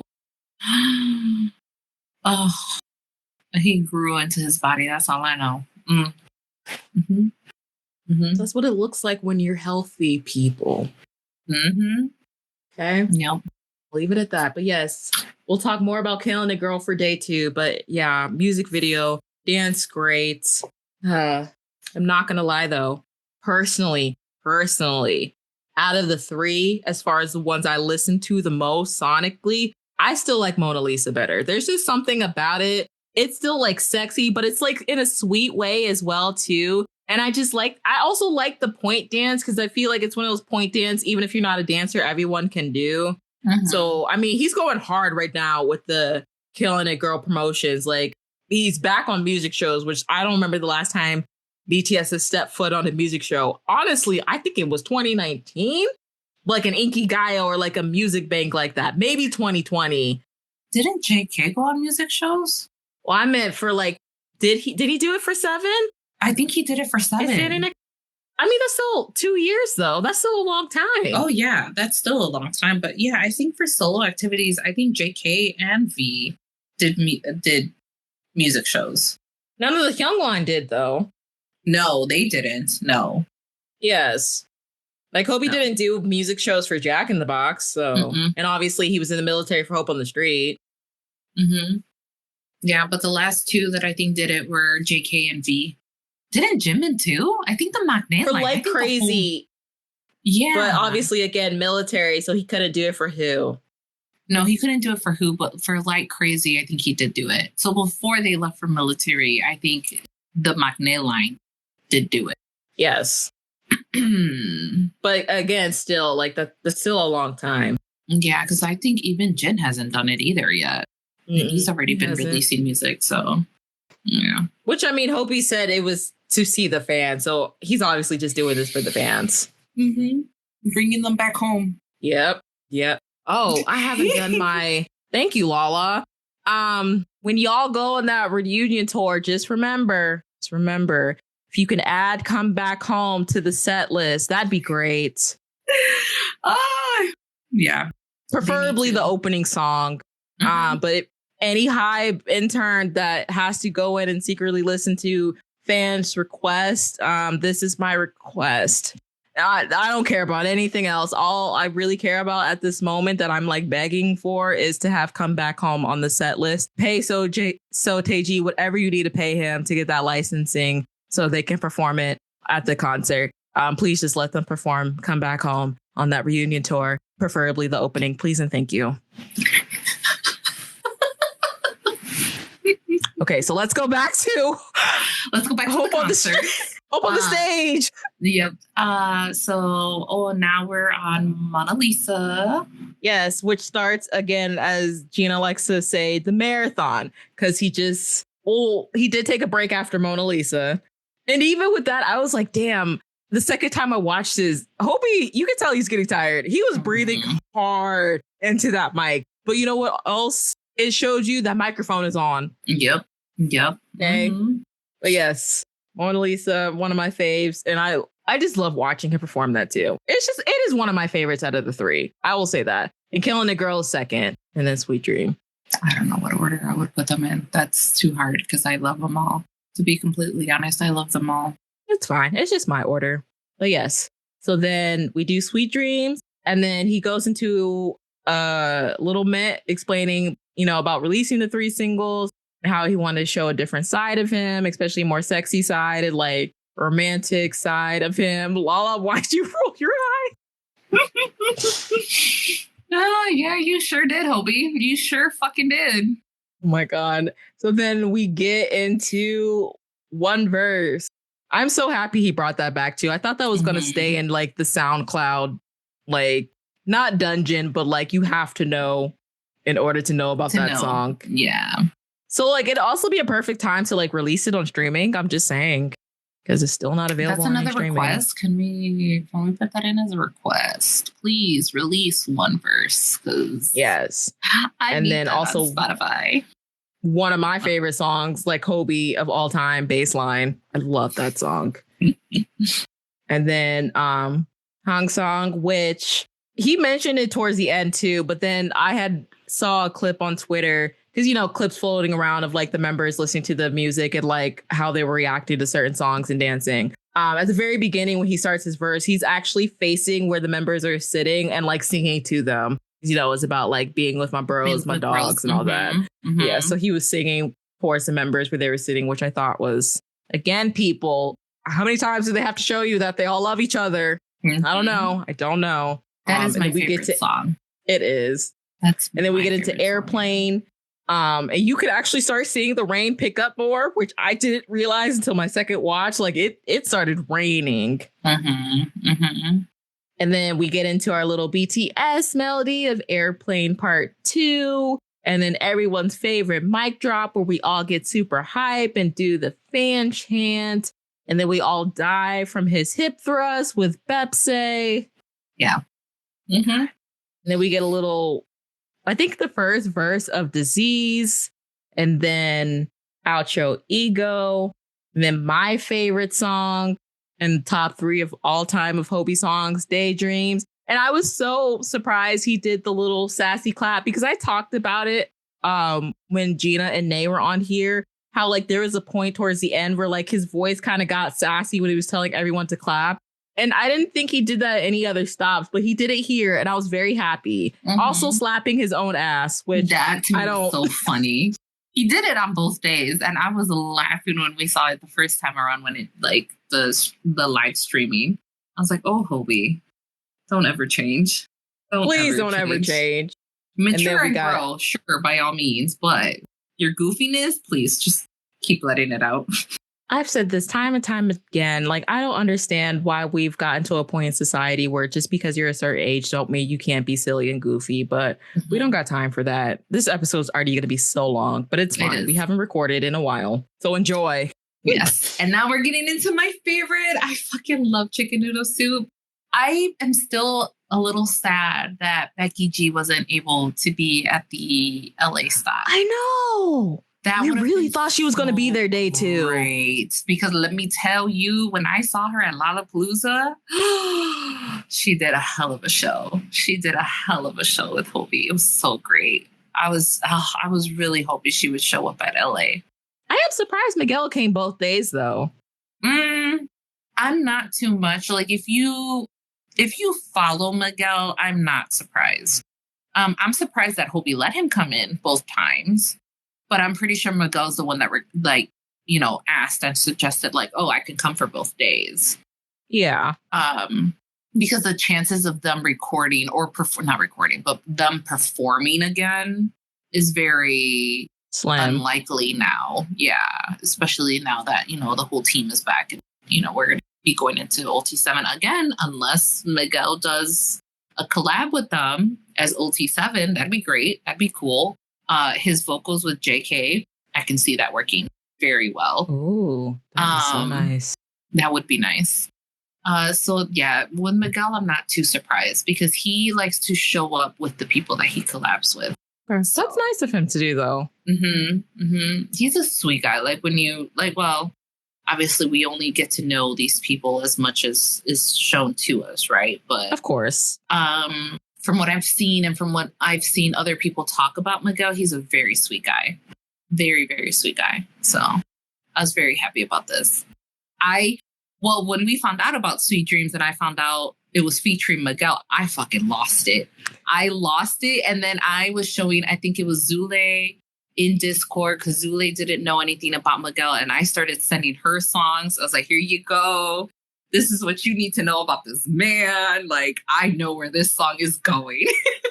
Yeah, because I remember seeing his name. I was like, is it the Miguel I'm thinking of? Just because I haven't heard his name like mainstream like that in so long. So it was a good collab. It was a really good collab, especially like, because obviously like I'm so used to his vocals, like when it comes to Miguel. So like, yeah, that was such a good one. Yeah. Especially with that mindset of trying to like show the sexiness without it being like slapped into your face. Yeah. Like overtly. That was a really good. Because we know Miguel can get nasty if he wants to. Yeah. Listen, okay. Yeah. Yeah, some of his music. Yes. Yeah, because Zule ended up yelling at us because both me and Shay were sharing songs with her. And she's like, you guys should have warned me, because I think she was just playing the music out loud. And her son was with her. She's like, I had to pause that music so fast. I was like, oh, yeah, sorry. Totally forgot. I forgot. Yeah, don't play that around the nephew. Don't be playing his music around your little nephew here, because he'll be learning a thing or two that you don't want him to learn just yet. So yeah, it's fine. But yes, chicken noodle soup, and then always the crowd has learned Spanish to be able to do Becky's part. So I hope they collab again. I love Becky G. I've loved her since 2015.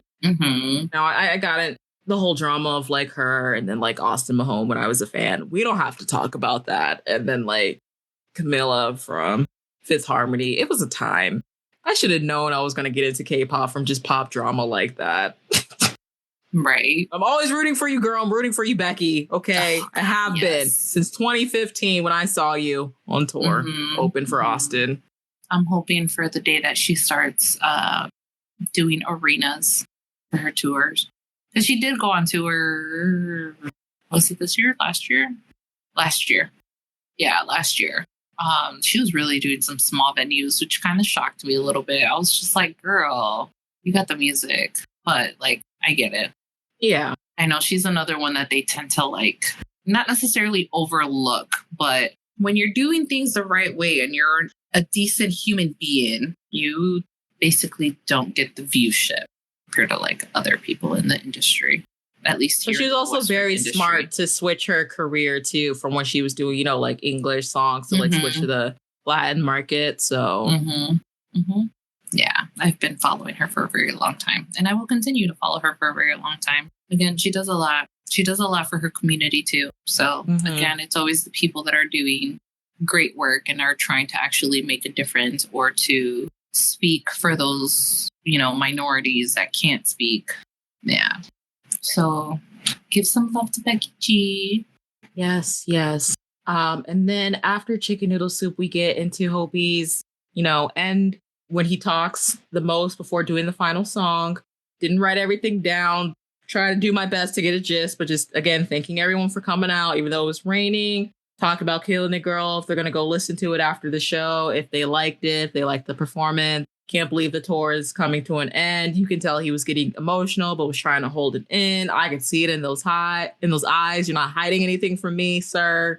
And then also think that the members, not only being out, but for coming. And then we got the view of them in the stands of Tae, Namjoon, Yoongi, and Jimin. And that's when I cried the first time. I was just like, especially seeing Yoongi, because we haven't heard from that man in 2 years. Yes. Oh. It's okay. We got them. And he did look happy and excited to like be shown and like throw in, the hearts. And everything. We're not going to get too much into that because we talked before recording, and there was a reason why I didn't want to talk about it on recording. But it was just so nice to see him. Yeah, it was. It was really nice. and the others too. So, and I think someone pointed out that maybe the first time Yoongi has been able to go see another member's like concert like that, like be an actual audience member and be an ARMY. And I didn't put that together. I didn't realize that. Because, you know, he had his own tour. And even with that, aside from JK, Jimin, and Namjoon coming to perform, there was a time where JK, Jimin, and Tae came to a show just to watch for the finale. And then he was already in service when JK had his little thing for Golden. And Namjoon, I think, was the only one who came for that. Because Jimin and Tae were doing something personally. The others were military. He was still in service for Jin, doing his showcase. Jin was able, because he was out, to go see Hobi's first, like when he first started the tour. Yeah, that was the first time. It's interesting. I wonder how he felt about that, like being an audience member like that for his members for the first time. I'm sure he's very proud. Oh, yeah. I think no matter what, they're always going to be proud of each other and what they do, especially whenever they challenge themselves and like step out of their comfort zone. I think that will always be like a proud moment for them, for each other. So, but yeah, I didn't even think about that. Because, yeah, you're right. This is the first time that he was able to be like in the audience and seeing his better half doing his thing. Other half of soap. So now going into the encore. Well, and then he performed Hope World. Same choreography from Lollapalooza. But yes, the encore. When he comes out with the red box. I must have missed it the first time because I didn't think he came out with the box because he didn't talk about it like he has the others. And then he had a new bedazzled necklace that said Hope. And was that a bunny? I think so. It looked like it. It looked like it. Yes. When we thought we were done with the surprises, we weren't, because we got a surprise song of not only Spring Day, but Spring Day with Mr. Kim Seok-jin. Oh my God. We were all freaking out. I know when I heard the music, I was like, do not tell me this is Miss Spring Day herself. I froze, girl. When I started hearing it, I was like, no way. No fucking way. And then Jin came out. I was like, oh my God, you guys want us to cry. Okay. You guys want us to cry and to just sob. Okay, cool. We're doing this. We're really doing this. It was his way of solidifying that they're back. And he even screamed it too when they were done singing. He's like, we're back. I was like, okay, now, yes, let's get it. Yeah. So, and then just like JK, Jin had his little moment to perform, and he performed new song, Don't Say You Love Me. I'm sure it was to prepare when he does his own tour.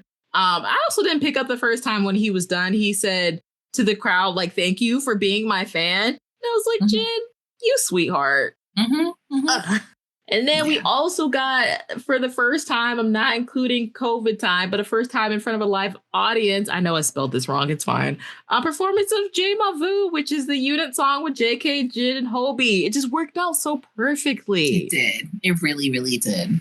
Really didn't think I would see that song live. That's one of my favorite songs off of like the Map of the Soul series.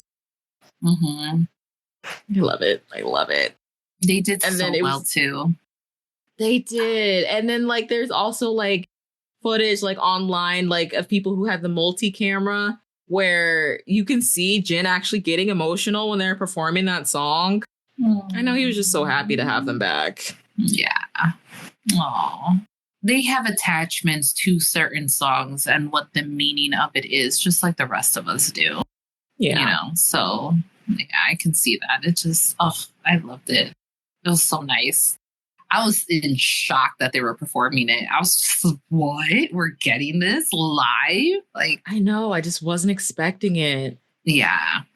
Hobi did not want that concert to end. I'll tell you that right now. No, he didn't. I didn't want it to end either. Yeah. And then for Equal Sign, the interaction. Yes, because during the tour, that was usually the time he would go down like to the audience and pick someone to do like a special like intro with them. But for this time, and plus two, because I had noticed, I'm like, oh, so he's not going to go into the crowd this time, because I think the stage is bigger. Because he usually goes down during one verse and he didn't. They had like an extended stage. So I had a feeling he wasn't going to go down for equal sign. I just didn't know how he was going to do it. But then he was telling Jin and JK, like, this part is special. Like, I need you guys to look me in the eyes. I was like, oh, my God, is he going to do equal sign with them? And it took them a while because they're just like, what is he doing? Like, what's going on? And then them giggling and all that. And then he did it with them, which was cute. Another behind the scenes things of fans, like their fan cams. You can see when Jin and JK try to go backstage, they couldn't find where they were supposed to go at first. So they were a little confused. It's really funny. Aww. Also trying to make sure they didn't run into the dancers when they were backing up. But yeah, so then we got that and then ending the show with Future and then Neuron. And that was day one. And then let's get into the mess and sluttiness. That was day two. Because this is why I went into more detail for day one. I'm going to be so honest. Day two, a blur for one specific reason. I'll just point out real quick that, the day was hotter. It wasn't raining. He didn't come out in his little trench coat. I'm sure because of the weather. So it was just like a red shirt. I think red camouflage, no gloves. All at the beginning, all that. Yeah, great. And then we get to Killin' It, girl. And then the beginning of like the dancers, like they're covering him. So then like they do their little thing before they introduce him. Even in the song, it's like, you're now, what does it say? Let me introduce you to J-Hope or something like that. Or you're listening to J-Hope. I think if you're listening to J-Hope. I think so. It's fine. We don't need to know the whole thing. Actually, before we freak out about that, let's get into none of the members were there this time because people were expecting the members to be there. And like some of them may be like the other members that didn't get to perform with Hobi. Especially like Tae too, because they also have a unit song from the game, Brand New Day. I will just say this. I think it was special for them to come the first day. One, because it was the 13th, literally the anniversary of their debut, made it more special because they were all back. Even though, yes, technically Yoongi was still, quote unquote, considered still being in the service, but he was able to be there because of what he was doing in the service. So that's one. I think it just made it more special, really emphasized that they're back. Also, too, and I told this to Lala separately, it makes sense because when they're in the military, they can't be in any type of thing where they can get like monetary gain from.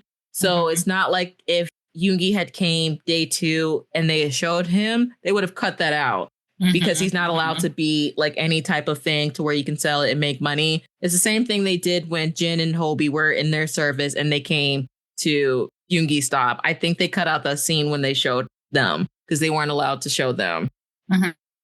So it would have been like that too. We wouldn't have gotten the special moment of seeing the members. They can show them when they're in the audience, but they can't show them, like they can't be on stage or anything like that. So yeah, but still, I'm sure just to be careful, they wouldn't have.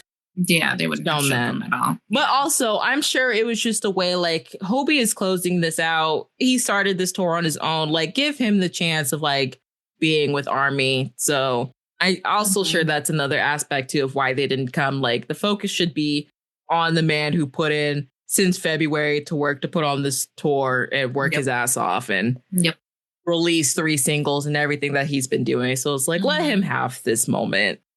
And it was his way of like obviously ending the tour and everything. And we know this, like, I'm pretty sure we'll get more into it, but he did get emotional on day 2. Like on day 2, like the man was tearing up. So like, girl, that man broke. He was sobbing. Yeah. I know he was trying not to, but he was crying. So it was, it was his moment. And that was his moment that he needed to. And I feel, and I know we're going to get into it, but I feel like the only reason why he didn't go shirtless for Killing It Girl on day 1 was because he knew his brothers were out there and he knew that his brothers were going to tease the fuck out of him afterwards if they were there seeing that live. Like as it was, because obviously, you know, we've all seen the clips. We've all, you know, everyone was making clips. Who was it? It was Jimin and JK. And they were mimicking the little chin tilt that the dancer does to Hobi and stuff like that. So, like, you know, I'm not surprised if he decided to go shirtless day 2 because it was like his day to shine out. Day 1 was one fiesta, two, all the members were there. So like, obviously he wanted some type of attention to also go into like, we're back. Exactly. I agree with you. So yeah, let's get into how he decided he wanted to be a menace and be like, if I'm going to end this, I'm going to end this with a bang. Not only came out in all fucking black, but black and shirtless. He had a jacket on, but there was no shirt underneath. And I think all of our brains broke. Yes. I never thought, it was not in my bingo card to see, Hobi naked. Hobi freaking shirtless on a stage. The music video also. But like, at least with the music video, there was, there's edits that could be done and stuff like that. But him on stage? No. I honestly would have, my money would have been on JK being the first one to like be shirtless on stage. Not Hobi. When he said he wanted to show a sexier side of himself, we should have took that as a threat. We should have. I didn't take that as enough as a threat as it was, because again, I was just like, I kept thinking, I couldn't even focus. I was like, this man is shirtless. He's dancing shirtless. And with him being shirtless. And I honestly thought that at some points, like he was going to change outfits. But he literally ended the show. I was like, when he finished killing a girl and it went to Mona Lisa, I'm like, oh, he's still going. Like, he's not cheating. He's still shirtless. And then he did the Mnet thing. And then like, there was a point where he had to zip up the jacket because everyone just kept screaming because of, obviously, you're shirtless. And he was like, okay, focus on me talking. I'm like, it doesn't help because the jacket is cropped. Every time you lift your arms, we can still see your stomach. You might as well zip it down. And he did in a very unforgiving, teasing way when he was doing like baseline and like... He knows what he was doing. And Hang Sung. And I was like, every song, Lala, I kept, I was messaging you guys. I was like, oh, he's still going. Like, we're not getting it out. He's doing the marathon in this outfit. I couldn't believe that. I couldn't. It was a blur. And with him not having a big ass shirt covering, like, you could just see the hip movement more. Yep. And I was just like, and then we got Katseye with him shirt. He wanted to destroy us, and he did. He was shirtless. He was just all in black too. So it's like that was the main focus. That was the whole point. That was the main focus, was him being shirtless. He did it on purpose. He knew, that man knew what he was doing. Oiled up and everything. Whenever he would zip up the crop top jackets that barely covered anything anyways. Didn't do anything. The teasing he would do when he would unzip. I'm like, you fucker. You know what you're doing. You know that none of us are fucking paying attention anymore. Like, what? Huh? Oh, no. I never thought I'd see the day. I still can't believe that happened. I don't feel like it happened. I feel like it was a fever dream of like, no, I dreamed that. Like, Hobi actually didn't perform. I don't know how many songs, like 10, like 15 songs with a jacket. I mean, thank God he never actually took the jacket off. Girl, if he took that jacket off. I kind of wish he did. I mean, if you're going to kill us, you might as well do it. No. Take us all out. You saved me from a heart attack. No. Keep it on. I don't care if we can still see everything in little. No. How many times do I got to say I'm not the strongest like soldier in this fandom we call army? I'm not. Girl, you better get ready because we don't know. No. Also, fuck you, Kim Tae-young. Oh, chapter 2 isn't about us being shirtless. Fuck off. You liar. It's not. You fucking liar. All you men do is lie. All men do is lie. Oh, my God. I still There's remember some members I'm safe with that I don't think I'm gonna have to see that. It's fine. There's some members I'm just like, I think I'm safe. I think I'm okay. I'm safe with Jin. I'm safe with Yoongi. I don't know about Namjoon though. Ooh. I want to say I'm safe. Question mark. ... I don't know, girl. I don't know either. Because listen, I don't understand. I'm not kink shaming. I don't understand the feet thing. But apparently he knows like a lot of his biases has a thing for his feet. I don't get it. As a Namjoon bias, I don't get it. But it's like he knows. So that's why I'm like, well, I don't know. I don't know. And then before he left, he was getting even bolder, just sharing workout videos of him working out, but like to the back. So we saw his back. Mm-hmm. I'm afraid. That's why I'm like, I don't know. I don't know, girl. Because I mean, we saw him shirtless in the documentary for Right Place, Wrong Person. And it's like, it was fun because like, you know, he's in the beach being all boyish, hanging out with his friends. It's fine. But like, if it turns into like what Hobi did, performing on stage and being shirtless is a whole different story than seeing them on a documentary or like behind the scenes type shit. It's a whole nother story. You're gonna have to check on me. You're gonna have to bombard me with messages like, just. I don't trust the Maknae line, so I would not be surprised if any three of them in the future, especially Tae with his new body, does that. Those three, I won't be shocked. JK.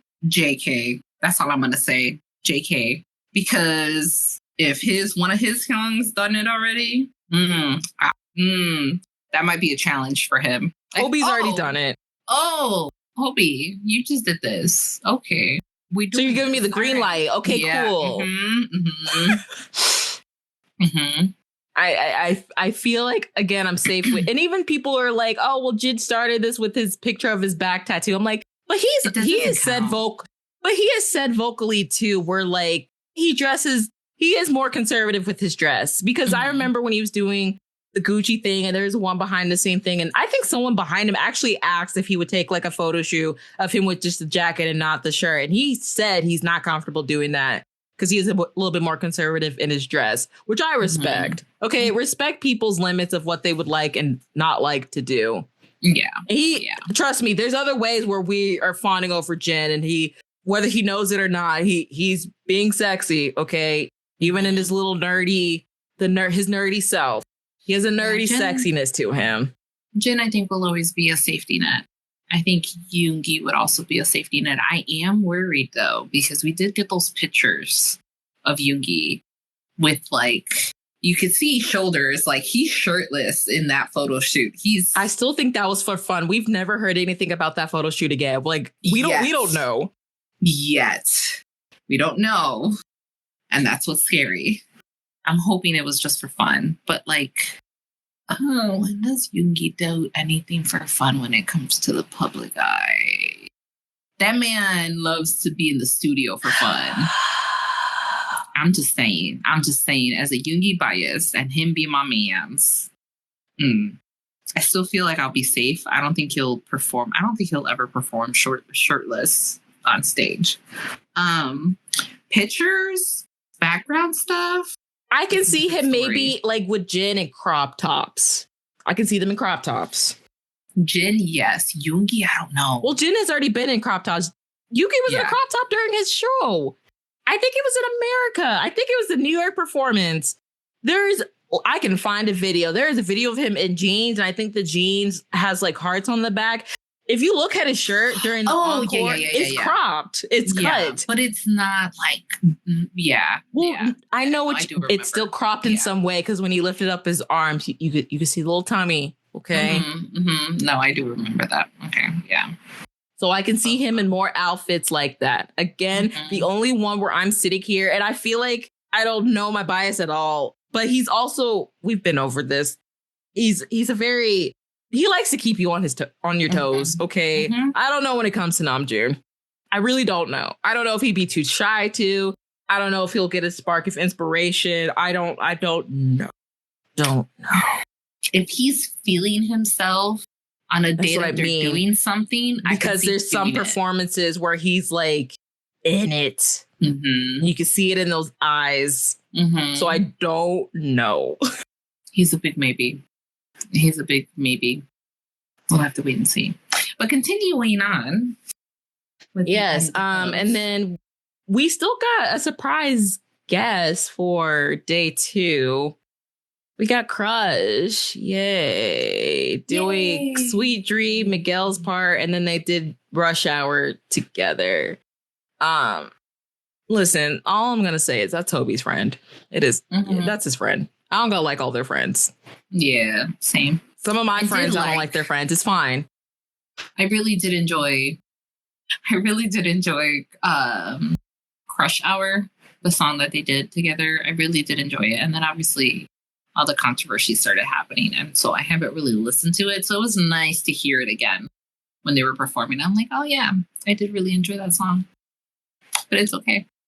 I think I liked it first listen, and then I kind of got bored of it. I mean, Hobi's part's the best part. Let's not get that confused, but it was okay. I just wasn't expecting it. I just remember when he came out, I was like, Crush? I was just confused. Yeah, especially because he came out during Sweet Dreams and was doing Miguel's part. And I was just kind of like, interesting. Like, okay. And I kind of knew after that, I was like, well, I know what they're going to be performing next because he's there and it makes sense. Right. So I'm like, all right. I hope he said he wanted him there. He asked him to come. Great. It's fine. That's good. Again, I don't gonna like all your friends. Yep. And that goes to, I need people. This goes into what, again, a lot of things go back into what we've already said previously. Like when I talked about how some armies be just going into random people they worked with and just like, I don't know. Like y'all don't have to do this with everyone they interact with, including their friends. Like it's fine to leave their friends alone, even if they're famous. It's a different story if you've been a fan of theirs or because you got introduced to them through BTS, you become a fan. But like, if you're only doing this interaction because they hang out with BTS, it's no. Which unfortunately, the more we do that, the more we're going to get people who just use them for clout. And we don't want that. We just want people to want to work with them who generally wants to work with them. Or who they want to work with. I don't want that too. Because I mean, it goes both ways. Let's be honest. I'm sure they have and still continue to do that. But again, you can tell the difference between collabs when they're genuine and both artists like each other, and like it makes it more fun in my eyes than when it's just business. Personally, I enjoy it more to where even if they're not even become friends, like they both work to at least promote it together, something like that, you know, where it doesn't turn annoying. Like we don't need another Jason Derulo situation. So Becky G, let's see, Megan, who else? Zara Larsson too, which people forget about, like when she did the collab for the game. Yes, Halsey too. Halsey was a big one. Halsey was a big one. She was. Notice how they're all women. I'm just saying. Yeah, and obviously Miguel. I really did enjoy the collab with Miguel because, like, Miguel, even outside of like their normal promotions, like he was even promoting it on the sidelines because, like, obviously, like I follow him on social media. I've always enjoyed Miguel, so and then you got some too, like if they work with smaller artists and they appreciate them, like bringing them up. Like I know when Tay collabed with Umi and she was a fan. Namjoon with Hole, yes. And then when he did Smoke Sprite as well with the band Suyeon, and then of course when Tableau collab not only with Yoongi but with Namjoon as well. So it's like that. That's what I mean. I love. He's awesome. I really like him. All right, so back with Mr. Hobi. Yes, Jay. Yes, he was Jay. He was Jay. He brought Jay to South Korea. Never thought I'd see the day. Yeah, but like obviously, you know, you mentioned it earlier how you could tell that he felt sick, or he was sick. He was hiding his sickness. Yeah, I forgot to mention it in day one, but like he was like, "Can I say a TMI?" Which I still could get. Their TMIs work differently than how we do TMIs in America. It's fine. But he was like, "Can I express a TMI?" Like he had woken up really scared because day one, his throat was swollen. I was like, "Oh no." And then he was like, he was afraid he couldn't perform. But then he just changed his mindset to like have fun with ARMY. And that helped him push through. And then day two, I noticed it a lot more. Like, I can tell he was pushing himself, not only with dancing, but with singing. There are certain parts during the marathon, like he was stopping more than usual. I do think he coughed a little bit more. And like during the breaks, he was drinking a lot more water. I'm unsure performing the day before in the rain did not help, especially when he already woken up with the swollen throat. So it's one of those complicated things for me, but it's like, I understand your profession and it shows how they love their work and how professional they are that they push through. So yeah, I know he was hurting. And when he got home, he got hooked up to all the IVs that he can take, all the legal drugs that he could take. And hopefully he's resting well right now.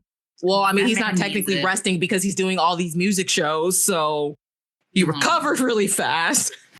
The man needs to take a break. He doesn't stop. I think he enjoys it, but he don't stop. I don't know if he can. He said he will keep going until his body allows him. I was going to say, yeah, until obviously like being a busybody. And I'm pretty sure like coming out of the military, that does something to you because you're constantly doing something, you know, when you're in the military. Like there is no break really, other than when you're sleeping. Yeah. That's like basically your only break is when you're sleeping. So I'm pretty sure he's just used to like constantly being on the go. So exactly. So yeah, I had all that. And then of course we had mentioned he cried. He just couldn't hold it anymore. Because he gave a really meaningful speech and I didn't have time to really write it down or find it to write it down. But again, just being very thankful for fans for coming, for being fans of him. I know he also mentioned, like, I am glad he stopped being humbled for a second and was basically praising himself for being able to not only do this tour, but put together this tour the way he wanted to. And, it, you know, the hard work that he put into it to make sure it went the way that he did. You know, I think he did mention his health, too. Like, that's something you can't control, but he tried his best to make sure he didn't get like superly sick during this. And then, of course, was like, he, you know, without the fans, he wouldn't be here. And then like saying we're like the best fans on a global scale, too, like recognizing he has fans of the global scale. And also taking the time to like shout out the staff, like all the staff, the people who work with him personally, people who have been through the different venues of like helping and making sure the show went in order. I really love how appreciative Hobi is like that. And he will shout out like even the people who think they have the smallest job, but as long as they help in some way, like he will give them their credit where credit is due. So that's what I really love about him. I think it also helps with him, like how you said earlier on how in the show, his manager said that if there's a group chat and he's able to be in it, he's going to be in it. And I think that also helps him to see, how many people are working on something and how much power and time and dedication it takes for a show to actually get put together. Yeah. So like, I'm pretty sure a lot of his appreciation is because he got to see it firsthand of like how much work in the background it takes to do all of this. So it was really nice to hear him say his thanks to them. It was. So, and I'm sure they appreciate it as well. Because even too, like during the tour, if you remember, like when he was going on live, like when he was promoting Sweet Dreams, like he did that 12-hour live. And then we saw how he interacts with like the staff members, like the guy who's been with them for a very long time doing the hair, then the makeup, and the way he would talk with them, even though I know they were holding back. Like I can tell by the way they looked at each other and giggled like, oh, y'all gossip. I can tell a group of people that be gossiping when I see it. And I wish I was able. It's fine. I understand. Professional. You're in front of fans. But I'm like, I know y'all be talking shit. I just want to be a fly on the wall. Who do y'all be gossiping about? It's fine. It's fine. It's all good. Yes. And then I think in Oakland, too, he did a live where like before he went to go do the send off, he recorded himself like getting prepared for that, like getting touch up with his hair, makeup and all that. And that's when he learned the English spelling of Opa. And for a while, he would not stop saying it. Fine. Listen, and then the voice he did, I'm like, so is that how you hear us? Is that what I sound like to y'all? And just like your imagination of ARMY, that's how we sound to you guys? Okay. I don't know how I felt about any of that. But then again, it's not like I would ever call them that because they're younger than me. So now, That's true. Would I ever have them call me, what is it? Nuna? Yeah, I think they would understand if since you know, you're not Korean, they understand if you don't want to be called that. But I mean, it's something in their culture they're used to. If so, like, here's the thing. I'm not saying that as in like, I don't like how that feels. I don't know how I'll take it. Why? Would it make you feel old? So you know how he recently was on the show. Oh, who was it? Who called him with Oppa? Twice? Who called him Oppa? Who asked? Yeah, Sana from Twice. Yeah. And he kind of like didn't know how to work. He didn't know how to like move forward from that. Like he froze. I feel like that would be me if they were to call me that. I'm like, no, don't, no. My brain is going to malfunction. Let's not go with that. I understand. I'm not older than any of them.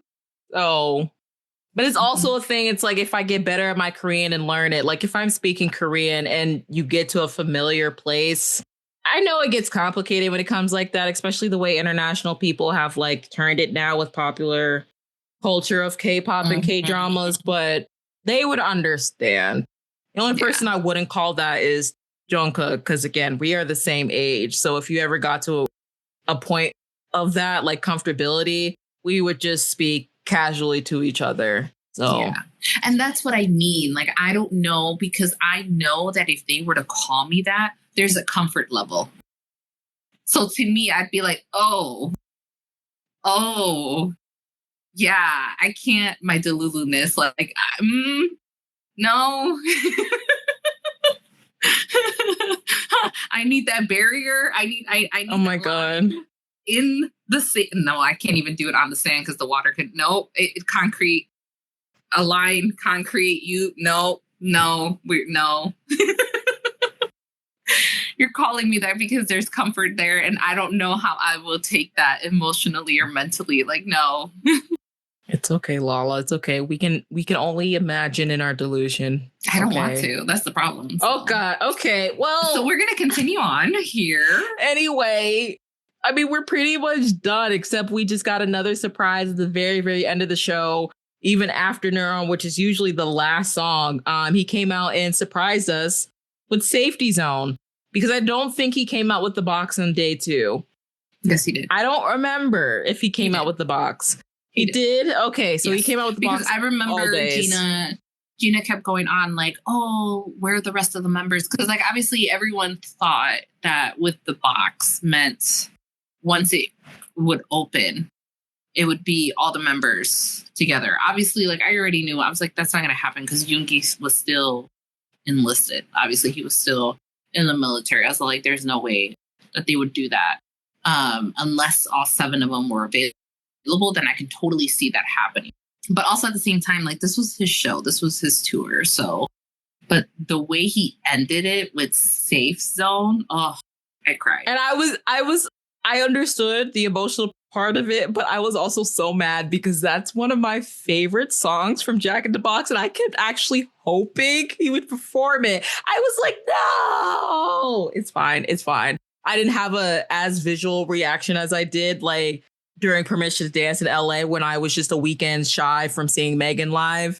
Mm-hmm. I didn't have the same reaction. It's okay. But I was still like, it's sweet. I understand. I'm still so mad you didn't perform this, but it's okay. It's okay. It made it special. Especially how he was getting emotional during that song. And then he was on a tree stump to represent the Given tree. And I didn't do much research because I think there's a correlation of him mentioning that before. But again, we also have been talking for so long. Mm-hmm. We don't got time for that. But yes, ended it with Safety Zone to represent, like, you know, at the end of the day, the red box, which he said before, the true representation of it is his Safety Zone being on stage with ARMY. I also forgot to mention, too, for his equal sign, he looked at the camera as a way to do the interaction with like everybody. So like everyone in the stadium and like people watching online. That was his way of like the very last day, instead of picking a specific individual, it's like, I'm going to do it with all of us. Because,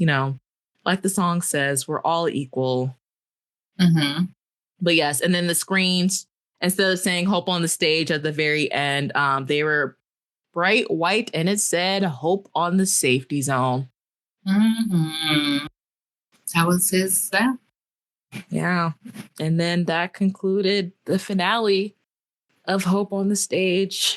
It was a very fun ride.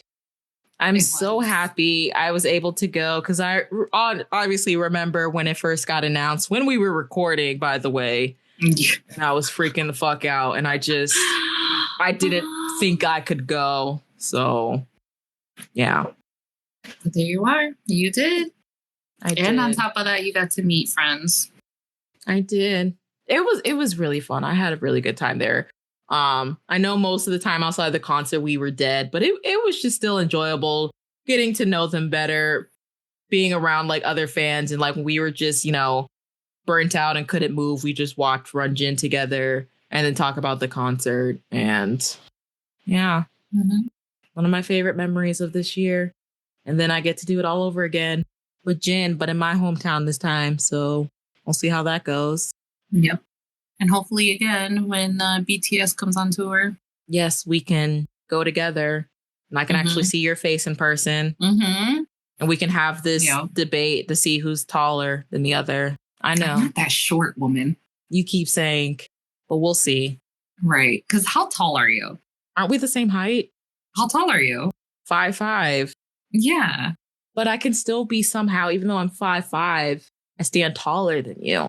So I can still be taller than you at 5'5", even though you're also 5'5". You see how my logic works? It's fine. It's fine. Whatever. Listen, I have to be the little brat to you, okay? Yeah, as we've discovered, I didn't realize I was 7 years younger than you. It's fine. I don't know whether to take that as a compliment or not, because then does that mean that you felt like I was younger? Or just not as older? I think I thought you were I thought you were younger.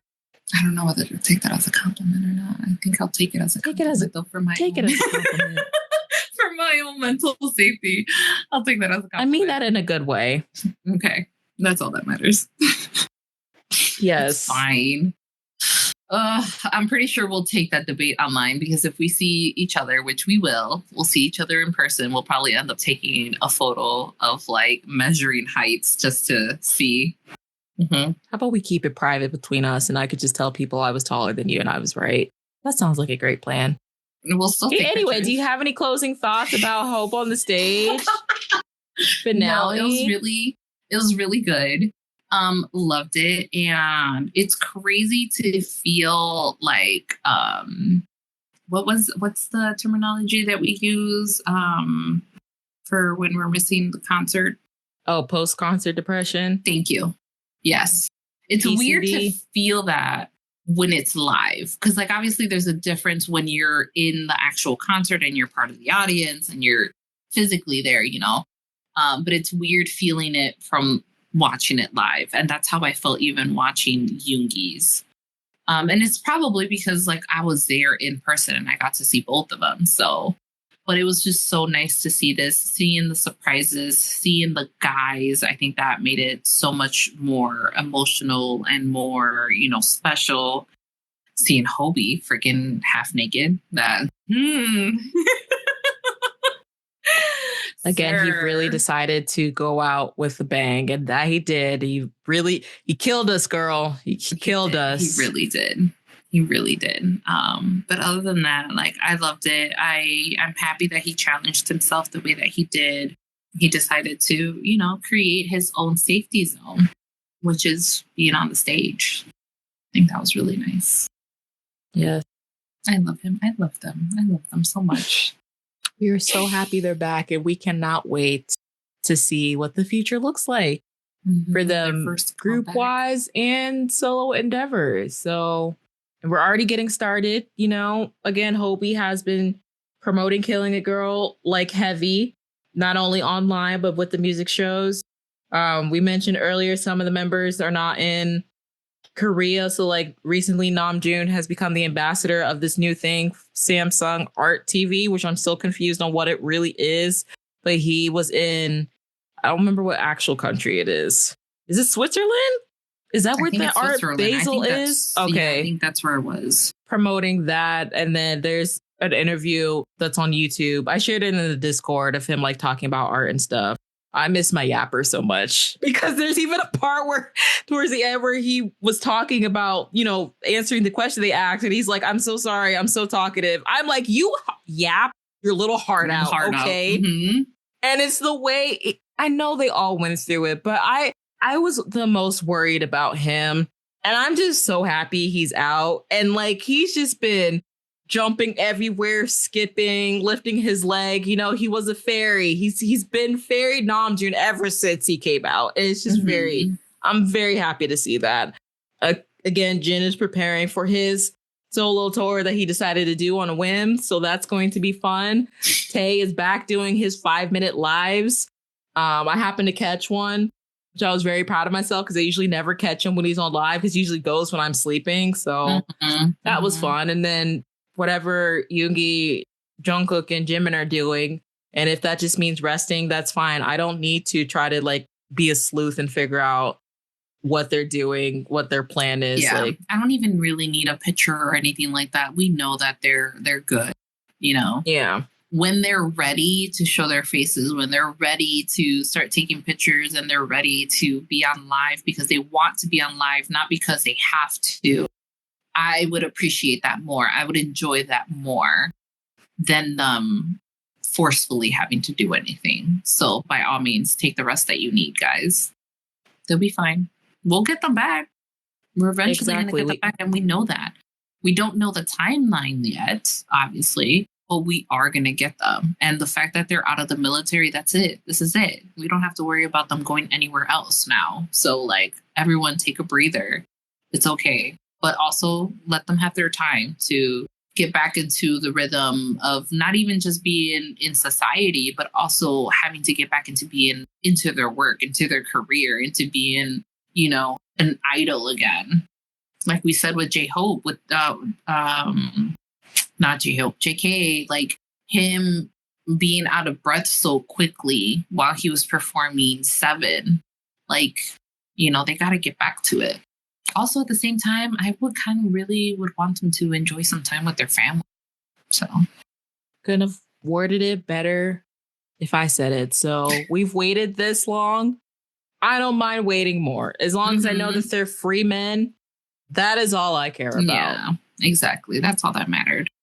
Yes. And we are going to go ahead and end it there. So thank you if you stuck around this long for listening to us. And we hope you enjoyed it. If you were able to watch the Hope on the Stage finale, let us know what your favorite part was. Let us know if you also was an emotional wreck when you saw the members on day one. Let us know if you died when you saw Jung Ho-seo come out naked.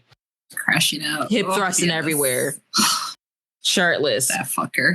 With oiled up abs and chest.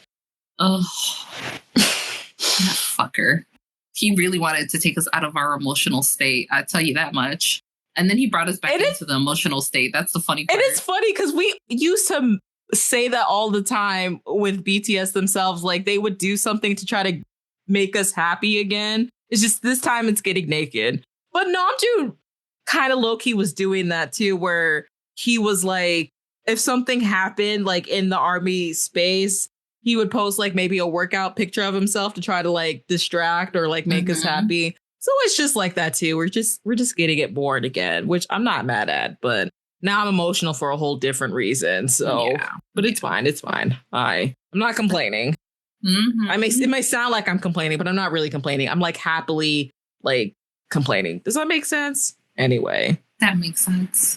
Okay. Thank you guys so much for listening to us. Yes, you can email us at iwasthinkingpod@gmail.com with any, questions. We would love to answer some fan questions if you have some. Don't be afraid to send them in. Or if you're also listening to us on Spotify, you can directly comment on this episode and we can answer from there, as well as YouTube. I don't shout out the YouTube as much because I don't know how many people actually listen to podcasts on YouTube that aren't video podcasts, but if that's the case, don't be afraid to comment on there as well. Nice comments. We've already had one. It's fine. It's fine. You know what? That just means we're getting the interaction. So we'll expect it more. You can follow us on social media. I was thinking pod. Please rate us the highest ratings that you can on whatever platform you're listening to, as well as give us a rating, like comment wise. Let us know how we're doing, how you like the show, any specific episodes you like throughout. So I have been your host, Simone, been my co-host, Lala, and we will see you guys next time. Bye. Bye.